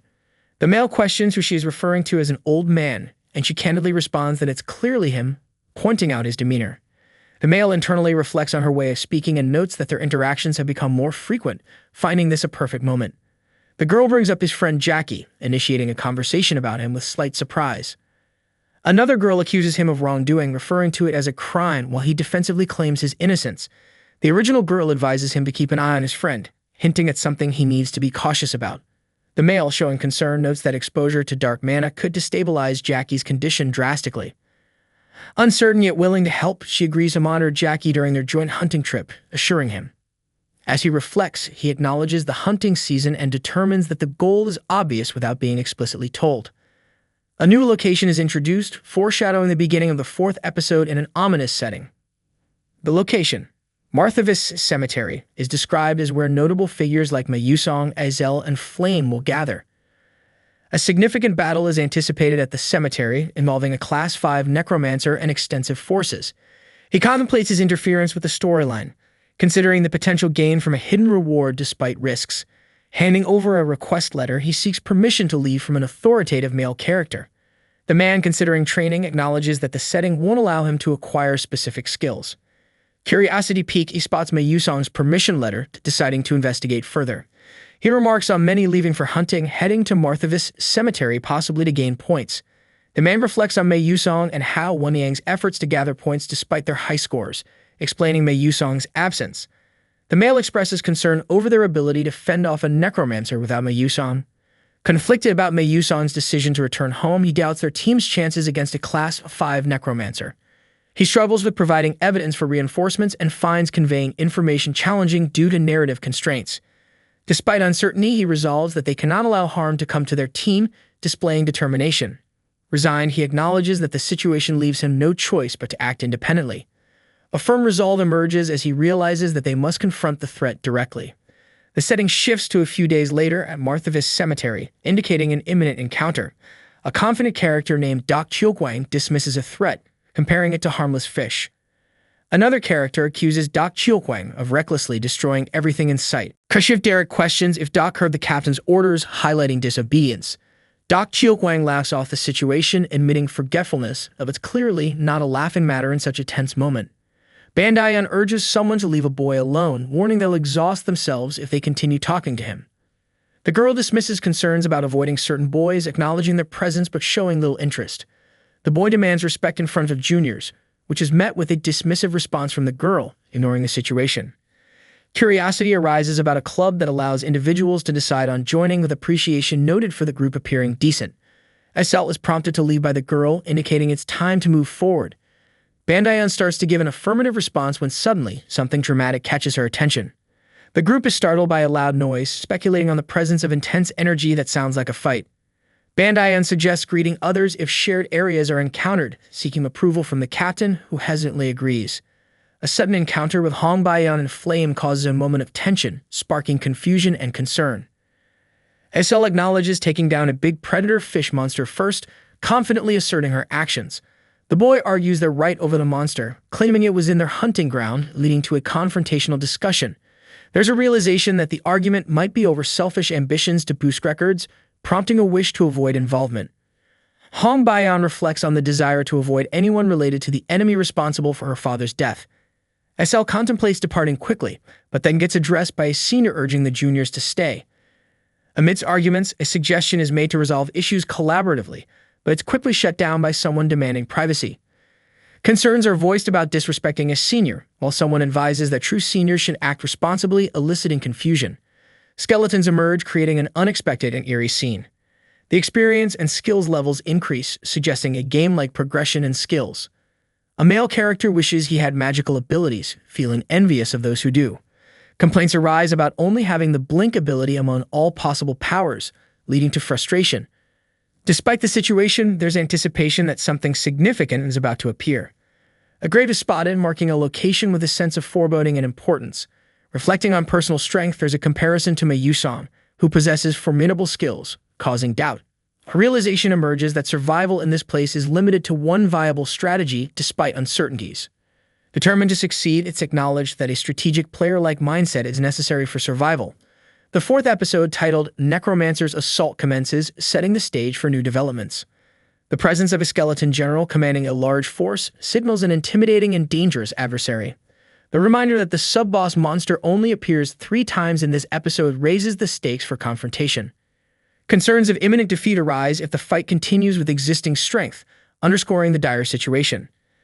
Determination emerges as there's an understanding that conventional methods won't suffice in the upcoming battle.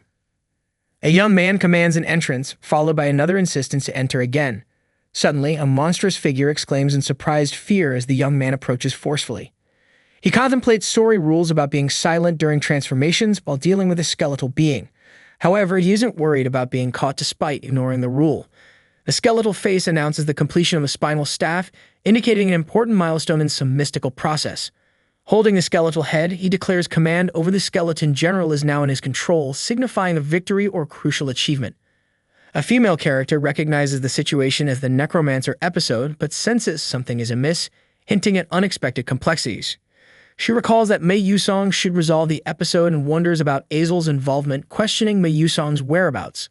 The realization hits about the necessity of confronting a high-level necromancer with their current group, which seems intimidating. 2 individuals have requested Stella Academy's assistance and plan to hold out until reinforcements arrive, showing their reliance on outside help. The group believes professors will soon come to their aid, hopeful about escape even if defeating the necromancer is impossible. A woman, somewhat skeptical, questions the optimism of others, implying urgency and potential danger at hand. The setting is a graveyard, where waiting results in more skeletons appearing. There's discussion about retreating to base quickly. A female, confronted by towering skeletons, expresses fear and desperation, emphasizing the pressing threat. Azel checks on another girl's well-being, who confirms she is alright, marking a moment of concern and reassurance. The scene depicts a new character seen as talented, while facing off prepared necromancer suspected to have readied a force vessel. The force vessel is explained as a technique enabling a necromancer to save mana for later use, elaborating on its function. Even necromancers of class 3 or 4 struggle to summon many skeletons, which makes the class 5 necromancers summoning quite formidable. Observing the increasing skeletons, one individual notes the plan seemed long in preparation, indicating an intricate scheme. Skeletal figures ponder if the intent is to kill and transform them into skeleton mages, hinting at a sinister plot. Declaring responsibility as captain, one character plans to defeat all skeletons with an impactful spell, indicating proactive leadership. Noticing the spell being cast, someone nearby is surprised, cautioning the potential consequences. A warning rings out about an impending magic recoil, followed by an urgent call to take cover, enhancing the tension. A risk of explosion endangers everyone if it happens here, noting the perilous situation created by the magic.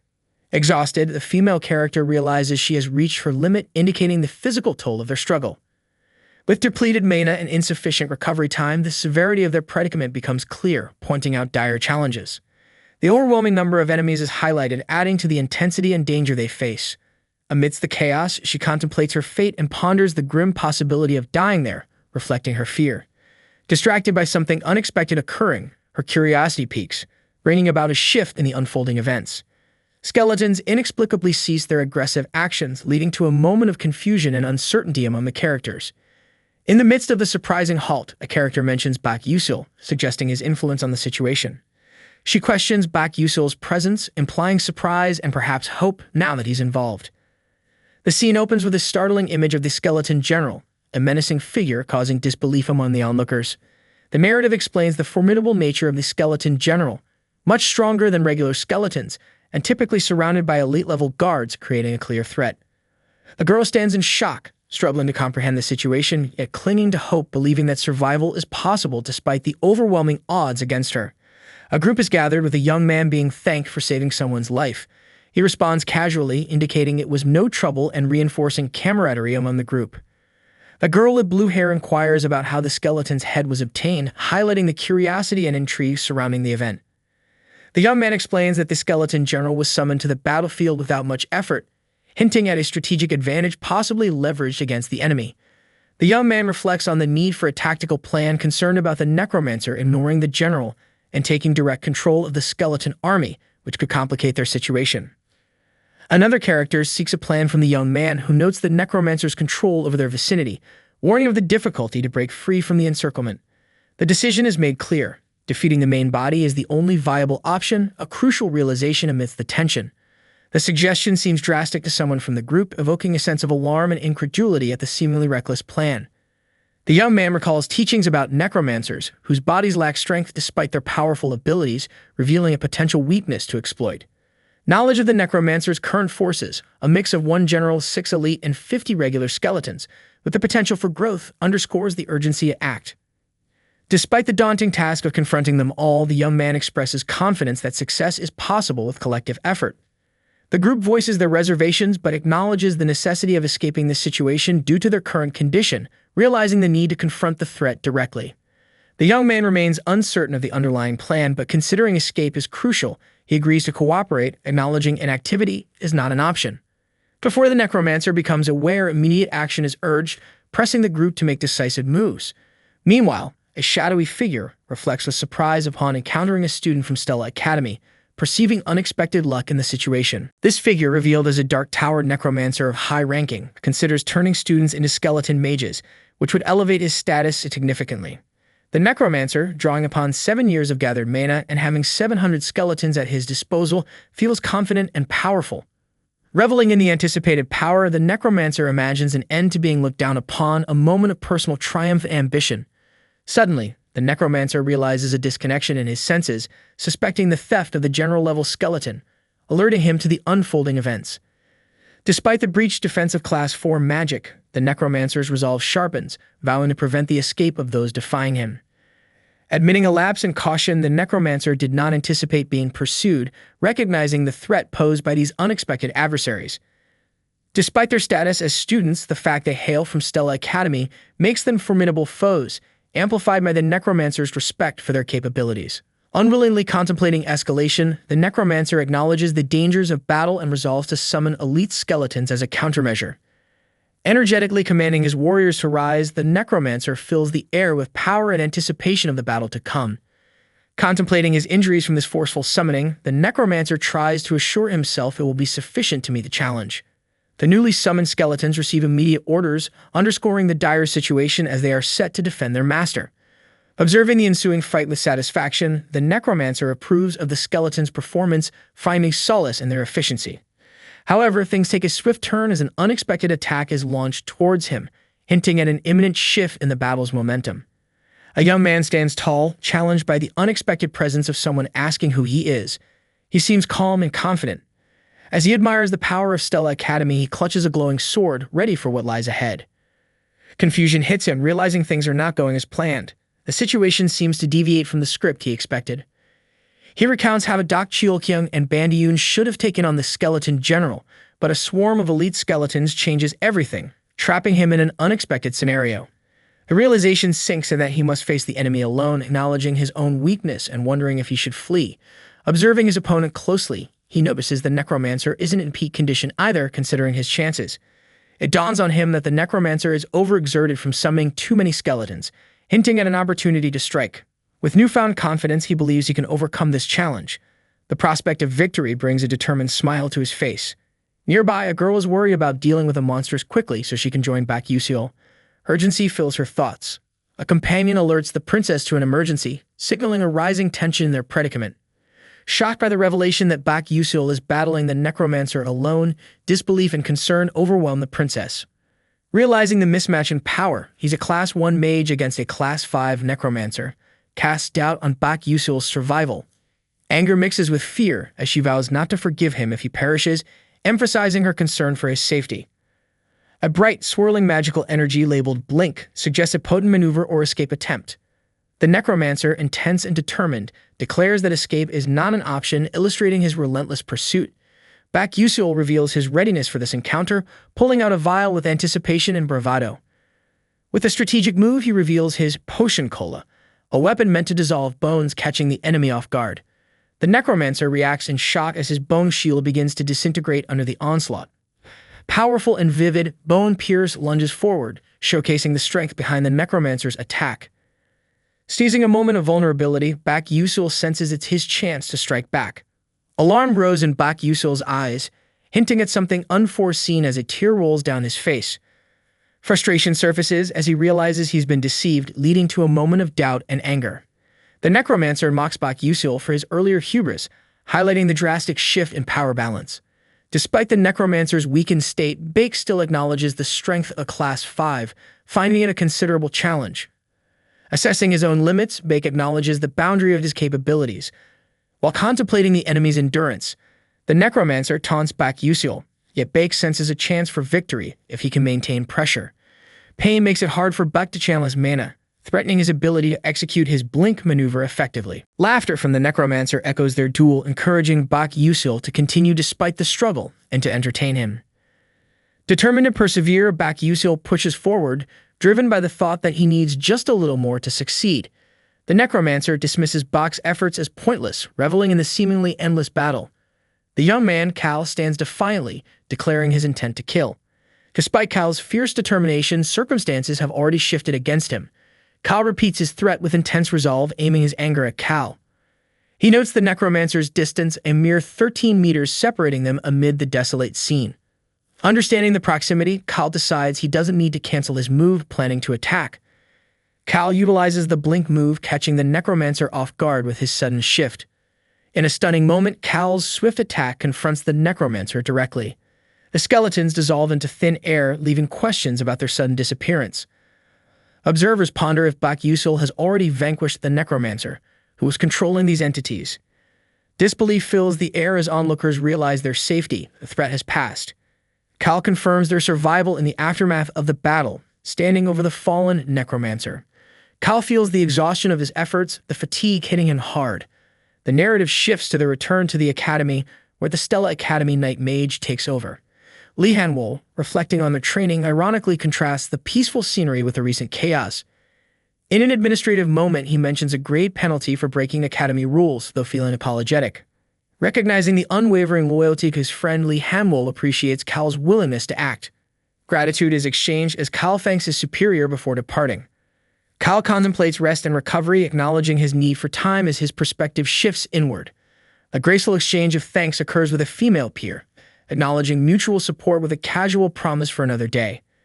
Cal departs, contemplating his future and whether he can achieve something similar to what he admires. Ezel expresses intent, wondering if hard work can lead her to become like someone she respects. Cal muses that Ezel's question is unusual, attributing it to his interference in her story. Reflecting on Ezel's resilience, Cal acknowledges her silent struggles without complaints.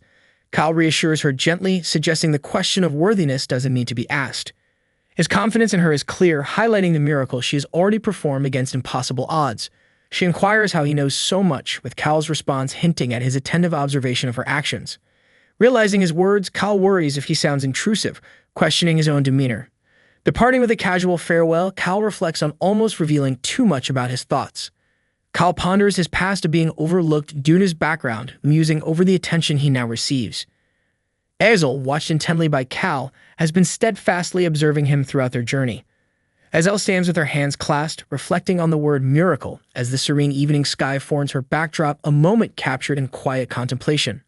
A male character wonders at the grandeur of an award ceremony, noting the presence of high-profile figures like the Minister of Magic, and questions its elaborate setup.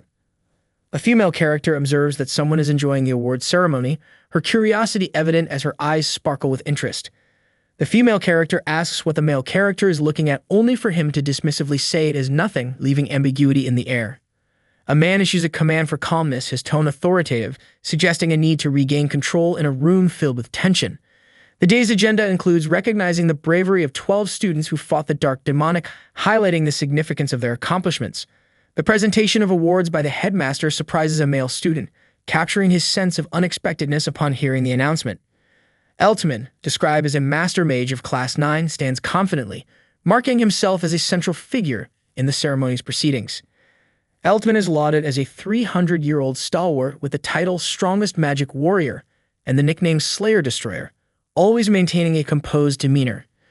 Altman congratulates everyone, expressing his hope for their continued efforts and bravery, thus closing his remarks with encouragement. Encounter with Altman generates an overwhelming feeling for the male character, a testament to the mage's formidable presence and power. Despite the pressure, the male character is determined not to look away, steeling himself to face the intimidating mage squarely. Altman acknowledges the young male mage's ongoing hard work, which aligns with the mage's own expectations, a moment of recognition between peers. A ceremony concludes formally, leaving the male character pondering what Altman's words might mean, his curiosity piqued by the mage's cryptic message. Reflecting on the reward of 5 million credits, the male character feels financially secure and momentarily free from monetary concerns. The male character is glad to have acquired the Necromancer's Heart, a potent artifact suggesting newfound power or abilities at his disposal. Planning further advancements, he contemplates how making subspace will simplify carrying items, but first, he must solve the riddle mana cross technique. He anticipates the reward for completing the task, indicating ongoing progress and achievements in his endeavors. With the completion of the Necromancer Attack episode, substantial experience points were awarded alongside uniquely additional rewards from the storyline. Faced with another choice, the male character muses about the tough decisions ahead, highlighting a path laden with challenges. Recognizing the need to focus, he determines that gaining experience for the flash-forward skill is the most crucial step forward for his growth. Reflecting on past battles, he acknowledges the realization of his own weaknesses, an insight that spurs his desire for improvement. Determined to surpass others, he resolves to blaze his own trail using unique knowledge, rather than following conventional methods. Having received his reward, the male character's flash-forward skill advances, increasing its skill rank and effectiveness. With the flash-forward skill charges increased to 3, he feels empowered to use the ability more freely, a promising development. He prepares for what comes next, concluding that it's Azel's turn, indicating the progression of events or tasks. In a different setting, a meditation class gathers, focusing their energy toward an abyss, suggesting a disciplined collective effort. Azel is abruptly urged to wake up, her eyes wide with sudden awareness as the call pulls her from slumber or deep thought. Azel, seemingly surprised, realizes she might have fallen asleep and is cautioned against using magic during meditation, while a curious phenomenon hovers above. Wondering at the unexpected creation, Azel is puzzled by the manifestation of magic she neither planned nor calculated, marking a mystery in her magical studies. While Azel stands in the classroom, she ponders how none of the students noticed the mana flow during the spell's class, considering it as an essential part of learning magic. Azel contemplates if the situation is truly the effect of meditation, indicating her uncertainty about the current circumstances. A thought bubble forms with a hint of suspicion as someone wonders if he predicted this event as well. Feeling ecstatic, Azel reflects on her happiness about being able to buy a red bean cream bread with her earned credits, satisfied with her reward. She suddenly hears someone call her, drawing her attention away from her moment of contentment with the bread. Jeremy, with a pleasant demeanor, asks if Azel has joined any clubs yet, introducing a new topic into their conversation. Azel sits on the bench with Jeremy standing nearby, stating she hasn't joined any club yet. Jeremy suggests she consider joining his club. Azel seems intrigued by the proposal, wanting to know what the requirements for joining the club are as she clutches her bread. Jeremy gazes at her, expressing that he is interested in her, without the need for specific requirements. Azel, skeptical of his motives, thinks that he must be approaching her to gain attention by having her as a partner. Jeremy insists with sincerity that Azel shouldn't doubt his words, reassuring her that no conditions will be imposed on her. Jeremy urges her to join his club, promising numerous benefits if she stays by his side, reminding her of his identity and influence. Azel acknowledges internally that she knows more about Jeremy than anyone else, perhaps hinting at some underlying complexity. Contemplations about the strained relations between the Skalvan Empire and the Kingdom of Adolda arise as Azel considers the potential impact of aligning with Prince Jeremy. She reflects on the possibility of no longer feeling ashamed or being labeled a traitor's child, imagining a future beyond simple joys like the red bean bread. A decisive thought crosses Azel's mind as she tells herself that she shouldn't run away from the situation she faces. A heated encounter unfolds with a girl accusing Jeremy of trash behavior for flirting with Azel, causing a tense atmosphere. Azel is led away quickly by the girl, who insists they need to talk, catching Azel by surprise with her urgency. The girl expresses relief as they step aside, questioning the unexpected confrontation but acknowledging how close it was. Azel is told she should be thankful for the intervention, hinting at the potential trouble she avoided. The girl warns Azel about the consequences of rejecting Jeremy, explaining how he could bully her without a valid reason. As the girl apologizes for her behavior and begins to leave, Azel stands confused, trying to process the recent events. The girl internally debates if her interference in Azel's choice was right, fearing Jeremy's potential to destroy her if the original story unfolds. Reflecting on Bak Yusul's actions, the girl admits to herself that it wasn't as bad as she initially thought. With a sense of hope that the prince won't uncover her deception, she moves forward, contemplating the path she's chosen. Jeremy, in a different setting, comments on her cunning nature, acknowledging her sweet demeanor despite her evident deceit. Observing the situation, Jeremy finds her more intriguing than Azel, realizing he has an increasing interest in her. His fascination grows, igniting a desire to possess her, stirred by the allure she unknowingly projects. Meanwhile, Mayusiel addresses a team, informing them of the commencement of combat training against monsters. The team, including Azel, prepares to face medium-sized monsters with a higher risk level, stepping into a new challenge. Mayusong outlines the rules, asking students to form teams, identify a monster, and defeat it with a straightforward approach. He presents it as a clear strategy to follow. A boy is told that once a monster is chosen for attack, it will be given training time to prepare for the fight. Mayusong continues, instructing students to go to any area around Stella, choose a medium-sized monster that fits their affinity for the joint training between Class A and Class S, with an evaluation in 4 days. Mayusong requests that a team of 6 students be formed and the member list sent to him. Meanwhile, a girl expresses her dislike for group assignments. A girl, referred to as Princess, is asked if she'll join someone, suggesting a teammate request. The princess is told it would be better if she joined another team, while another girl insists it's her turn now. The princess recalls how, before the Adalbit family destroyed her family, the people around her had a similar appearance. The narrative shifts to describing the Duke Mole family, renowned for their ice element affinity, starting from the same point as another family. It continues with the royal Adalbit family, known for their fire element affinity, competing for supremacy in the magic world. 2 gifted children, Hong Bayan and Aisel, were born into these powerful families, marking their significance. Aisel reflects on the past, believing she was the chosen one, but now doubts if she can avenge her family with her current abilities. A boy confidently asks Aisel to join his team, displaying a supportive yet direct approach. Aisel internally questions why the boy of all people asked her, surprised by the offer. The boy suggests forming a duo team despite the professor's instructions for 6 members, causing Aisel to wonder if it's a viable strategy. The boy persistently asks Aisel if she's in, seeking her confirmation. Aisel reluctantly agrees to join, admitting she has no other friends to team up with, finalizing the team member list. Aisel is confronted by another girl, asking why she's hindering her progress, but the girl claims it's nonsense. The girl warns Aisel to mind her manners, noting that a valuable opportunity was given to someone who doesn't seem to appreciate it fully. Aisel contemplates that it's not her abilities posing a threat, but rather the presence of Bak Yusiel. The girl finds this situation annoying, questioning if others expect her to lose to a commoner and a dropout. The girl nonchalantly states that she doesn't care about team formation, allowing freedom to choose whatever group one wants. It's suggested that for the task to be worthwhile, a knight of the highest rank should be involved, highlighting the event's importance. Mayusong is addressed by name, hinting at his involvement or presence in the situation. A boy greets the princess warmly, inquiring about her current situation and interests. The princess is asked if she has already formed a team, to which she reveals her intention to go solo for the task. The boy proposes teaming up with her, questioning if it's necessary, indicating a friendly offer. There's talk that Bak Yusiel and Aisel are on the same team, drawing curiosity and assumption of a significant move. The girl speculates that they might target a larger, special monster, not just a typical medium-sized one, indicating higher stakes. The focus shifts back to the duo of Aisel and her teammate, possibly strategizing about their team's direction. The boy repeats his offer to team up again, seeking to convince and join forces, showing determination. A man expresses his excitement about potentially competing against Bak Yusiel. He has been eager for this opportunity at least once. A woman responds positively, indicating that she's looking forward to collaborating.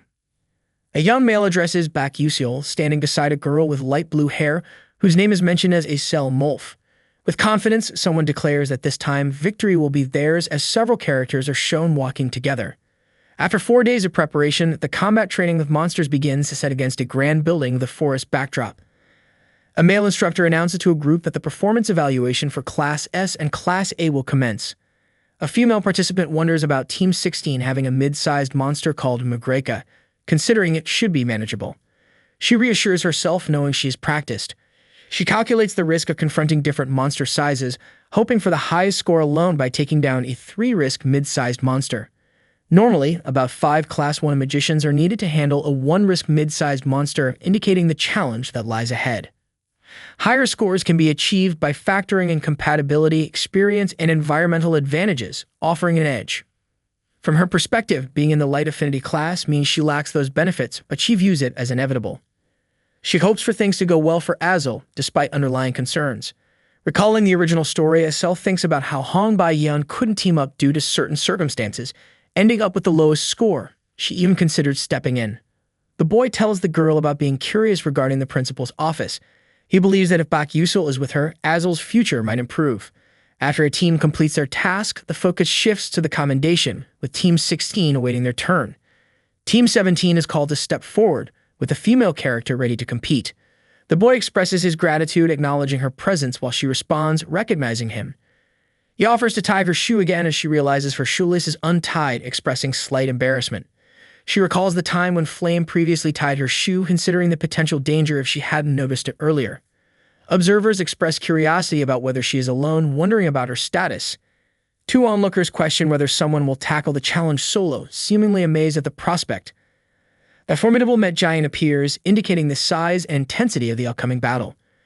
Facing the Met Giant, the girl laments its lack of attributes, hindering any counter-attribute tactics. As the giant charges, bystanders express doubt over her ability to handle it unaccompanied.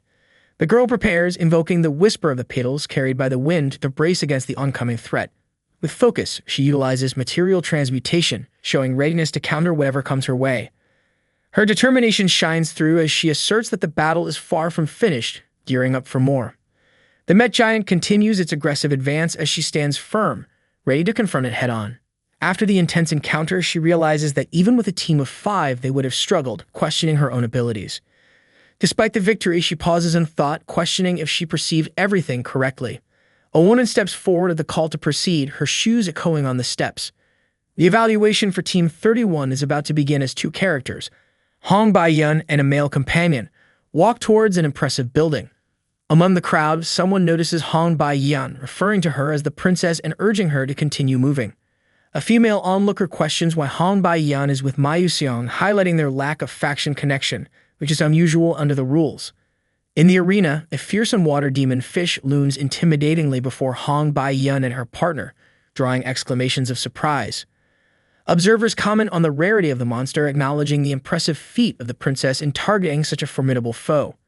The attributes of Hong Bai-yeon and Ma Yuseong are revealed to be fire, earth, and lightning, setting the stage for the challenge they face. The water demon fish is noted for its strong resistance to fire and its ability to fly, making it a perfect adversary for Hong Bai-yeon and Ma Yuseong.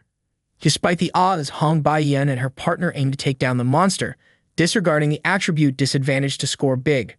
Success is necessary for their plan to work, with anticipation building as the moment to act approaches. Hong Bai-yeon signals the start, and her partner acknowledges the command, ready to engage in battle. A spectator is puzzled by the duo's tactics, expecting them to attack immediately rather than strategize. The strategy involves the knight positioning behind the bishop, drawing intrigue from the onlookers. Observers are impressed by Hong Bai-yeon's power jump technique, although they note it's still insufficient to reach the water demon fish. The limitation of powered jumps, which cannot be used mid-air, becomes evident as they face the aerial challenge of the monster. The male partner unleashes the giant's fist, a powerful attack aimed at the formidable water demon fish. Despite the monster breaking free, it is already too late as they are prepared to counteract quickly. Meanwhile, Hong Bai-yeon's spell has reached completion, enveloping the scene in a fiery aura. The water demon fish reacts in agony to the spell despite its inherent resistance to fire, underscoring Hong Bai-yeon's power. Observers note the water demon fish's quick defeat, expressing amazement at the capability of the first-year students. As they walk away, Hong Bai-yeon and her partner contemplate the meaning of true genius, reflecting on their achievement. Hong Bai-yeon turns to her partner Bak Yuseol with a knowing expression, posing a question indirectly. With newfound confidence, Hong Bai-yeon asserts that victory is hers regardless of future choices, claiming supremacy. Another pair steps forward, ready for their own challenge, declaring this time as their victory. A male character nonchalantly requests the summoning of 5 monsters, surprising bystanders if it's genuine. Hong Bai-yeon is taken aback by this audacious request. Onlookers express disbelief that two people plan to handle 5 monsters. Observers murmur about the rumors surrounding Bak Yuseol, acknowledging the buzz about his capabilities. A character questions Bak Yuseol's sanity, pondering the risky move he's willing to make. The summoning of the 5 monsters is completed with an intimidating aura surrounding the challengers. The presence of a monologist identified as Whiteson brings a new element into the unfolding events. A creature with the title Heimerraiden is introduced, displaying its sharp features and glowing eyes as it commands attention. Sandmane Black Ox follows, characterized by its strong, imposing build and fierce glowing eyes, suggesting a formidable presence. Caden appears with a striking beak and feathers, alongside Nami Slime, both indicating unique and contrasting elemental abilities. The sensitive bat enters the scene, highlighting its sharp ears and wings and posing an intriguing mystery in the unfolding events. Hong Yul and Mei Yusong discuss an impressive lineup that might reveal deeper strategies, sparking curiosity about their understanding. Mei Yusong admits uncertainty about the situation and expresses interest in Bak Yuseol's thoughts, suggesting unexplored dynamics. Two characters anticipate what is to come, showing eagerness for future developments and hinting at their readiness for challenges. A character questions who placed the monsters and another confidently claims responsibility, implying a tactical decision was made. A strategy is analyzed, discussing the difficulty bishops face with a circle of creatures visually framing the conversation. The strategy is clarified as being specifically intended for the bishop, indicating its tailored design and potential for impact. A man acknowledges the plan while surrounded by hooded figures, preparing for what's about to unfold, suggesting cooperation. Two characters discuss trust, with one seeking reassurance and the other offering complete confidence to move forward together. The brief but sincere exchange where a character expresses trust, solidifying their partnership and mutual respect. Bak Yuseol is noted for his enigmatic nature, adding a layer of intrigue to his character and hinting at hidden depths. A young man responds with curiosity when addressed, his demeanor reflecting openness to the unexpected question. The female character questions her partner's choice, emphasizing his skills and suggesting he had other options available. She lists talented individuals, highlighting Hong Bayan's flair and Flame's control, portraying a rich field of choices for collaboration. The girl further evaluates potential partners, recognizing Adeline's strength, creating an understanding of the dynamics among them. Despite options, the young man explains his preference for partnering with her, underscoring personal convictions or insight. He explains this reasoning with simplicity, suggesting there is no hidden agenda beyond his expressed choice. The girl suggests moving on and identifies Caden as the next focus, signaling a progression in their efforts. She reflects on her partner's choice, unable to fully grasp it, but sensing an underlying purpose or reason behind it. Determined to prove herself if given the chance, she moves with resolve, indicating a readiness to rise to the occasion. Observers react to her actions, astonished by her demonstration of super-phenomenal resonance and noting its rarity under such circumstances. The situation becomes critical as the girl is surrounded by mana, placing her at risk of becoming incapacitated, yet she appears undeterred. She garners admiration for her capabilities, earning the title Empress of Winter, which denotes power and respect. A close-up inspires confidence as a participant declares readiness to commence whatever task is at hand. Bak Yuseol is seen strategizing, planning to defeat multiple mid-tier monsters with just minimal assistance, showing tactical prowess. In a blur of motion, Bak Yuseol executes a precise blink, emphasizing his nimbleness and swift action against threats. With determination, Bak Yuseol concludes dealing the Heimerraiden temporarily, suggesting a strategic pause or reallocation of focus. The announcer calls out for the next participant. Sandmane Black Ox is up next. A young male character stands confidently, satisfied with the proceedings as anticipated. A method to tackle 5 mid-tier monsters at once is hinted. It's described as simple. The strategy involves making the monsters turn against each other. Two males observe something unexpected and question what it could be. Monsters begin to attack each other, leading to surprise and confusion. The male character sees that his plan is working perfectly as the monsters clash. It's explained as the borrowed sword strategy, a method to defeat an enemy using another's power. Veteran players ponder how to conquer many monsters with few people, eventually discovering this strategy. The first step is to attack the horned frog, which triggers a specific chain reaction. The red light incites the aggressive nature of the black bull, provoking a response. The infuriated black bull emits sand, spreading it everywhere around the battlefield. When the sand makes contact with the slime, it has an interesting reaction. The slime responds by producing a large quantity of water to protect its surface. The character remarks on the successful accumulation of water inside the test area due to the barrier. He prepares for the next move in the strategy, seemingly ready for what comes next. When moisture is sensed, Caden starts to scream loudly, its cry reaching over 7 octaves. The sound activates the sensitive hearing ability of the sensitive bat, playing into the plan. Observers notice that every monster is provoking another, wondering if the boy comprehends each one's traits. Another observer notes Morph's impressive focus amidst the chaos. Azel stands in the midst of a water-filled area, maintaining concentration and mana control. It's noted that she must have complete trust in her knight's protection to stay focused. A character ponders on the ideal image of a knight, likening someone to it.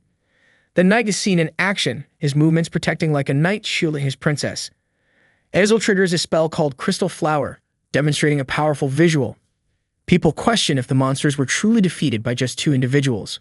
However, the monsters begin to stir from their previous state, creating tension.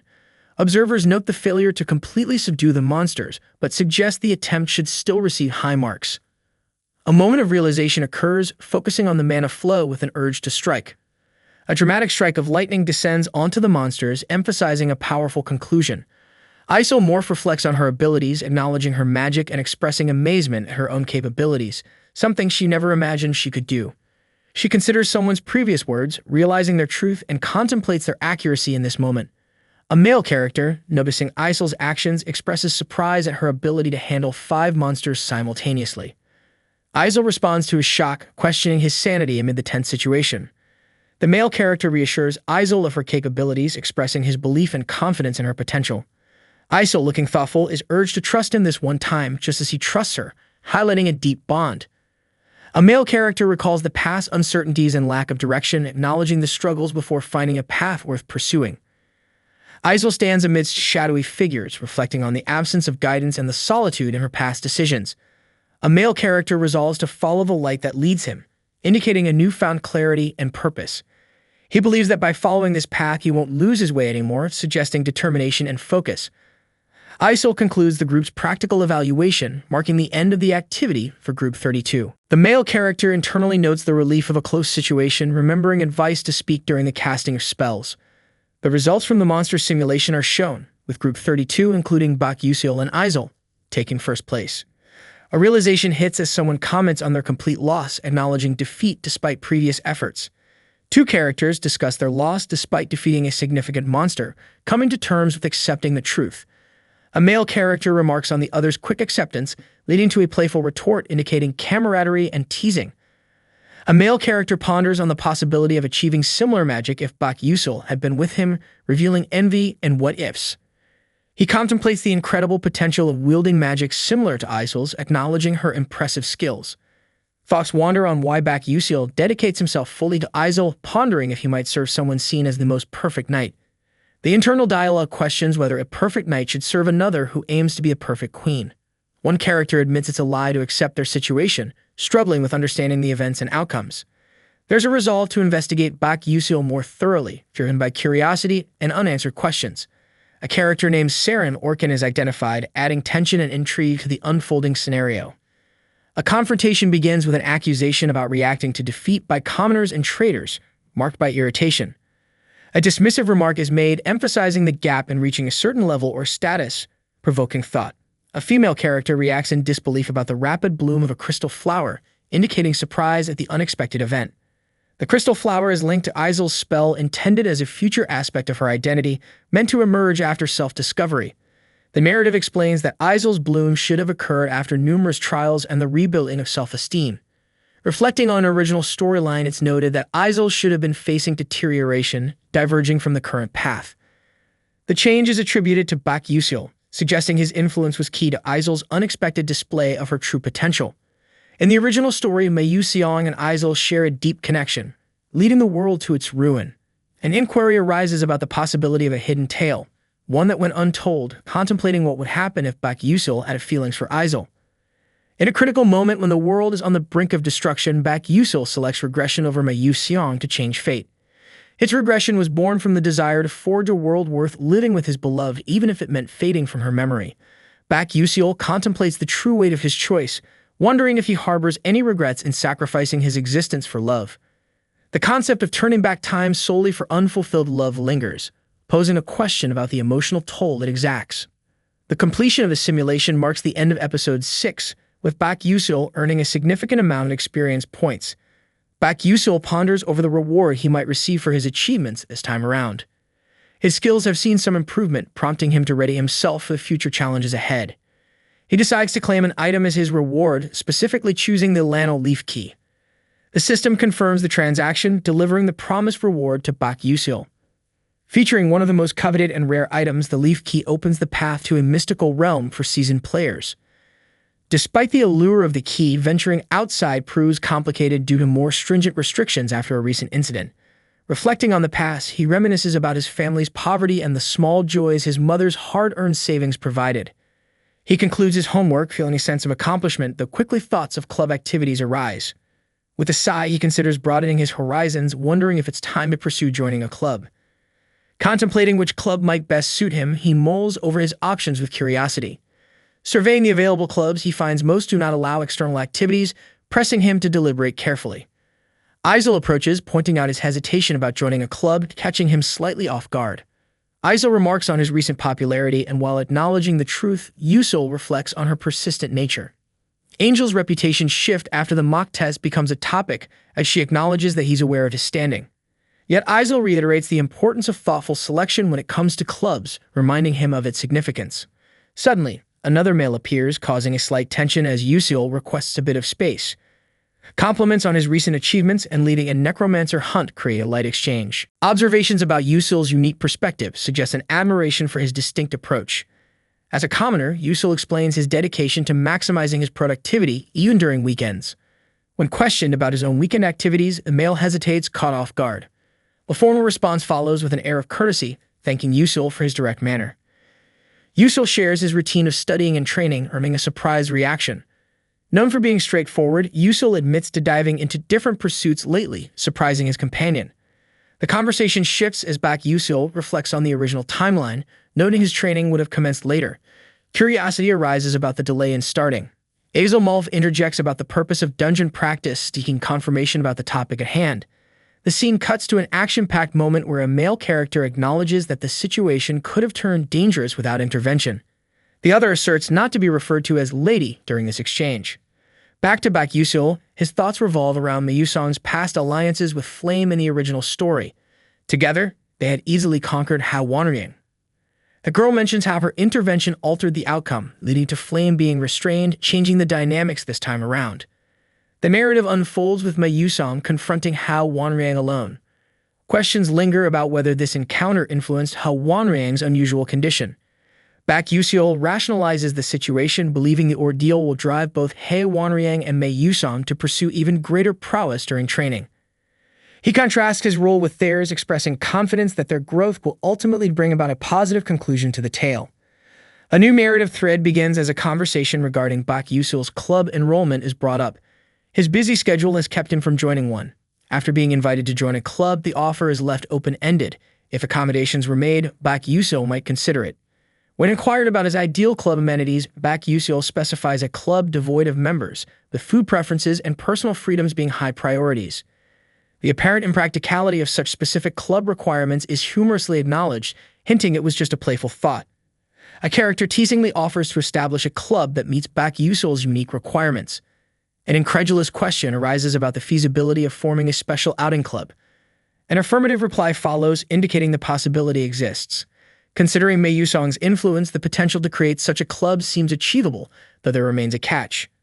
Bak Yusil questions Mayusong's motives for initiating this endeavor on his behalf. The response is straightforward. Mayusong considers Bak Yusil special, suggesting a personal investment in the matter. Bak Yusil processes this information, slightly confused, pondering if there's something else he should understand. An epiphany emerges about Mayusong's inherent vulnerability, the root of which is extreme loneliness. Resigned yet determined, Bak Yusil consents to the club's creation, albeit dismissively naming it while receiving an enthusiastic endorsement. Adding to the club logistics, Bak Yusil stipulates that Azelmolf should also be included, causing some surprise and questioning from her. Reflecting on original stories, Bak Yusil recalls Azelmolf's essential rapport with Mayusong, which might stabilize him. Meanwhile, Mayusong expresses delight over her potential joining. Azel dismisses the lady honorific once more. Curious about the club's direction, Bak Yusil prompts others for ideas on what they should endeavor together. With determination, Bak Yusil brings forth an idea, emphasizing a gourmet exploration focus for the newly proposed club.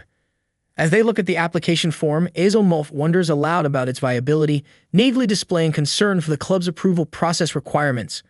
Mayusong assures that he will manage member recruitment and the requisite stamp, though locating an advisor exceeds his capabilities. Bak Yusul questions Mayusong's inability to secure special outing permissions, curious about the obstacles. Mayusong cynically remarks on the lackluster quality of potential advisors, which confirm Bak Yusul's understanding of the situation.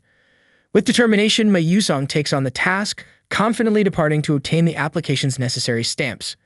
Contemplating the difficulty of receiving special permissions, Bak Yusul muses over the possibilities, holding out hope that someone might offer it. The scene presents a grand tower as the focus its architecture standing out against the evening sky. There is a sense of anticipation, as if something significant is contained within its walls. Inside the vice principal's office, an older man is seated at a desk. His attention is divided as he holds a vase, seemingly lost in thought. The surroundings suggest authority and tradition. A young man enters, his presence commanding attention. He addresses his grandfather warmly, noting that it has been a long time since they last met. The dynamics between them hint at a deeper relationship.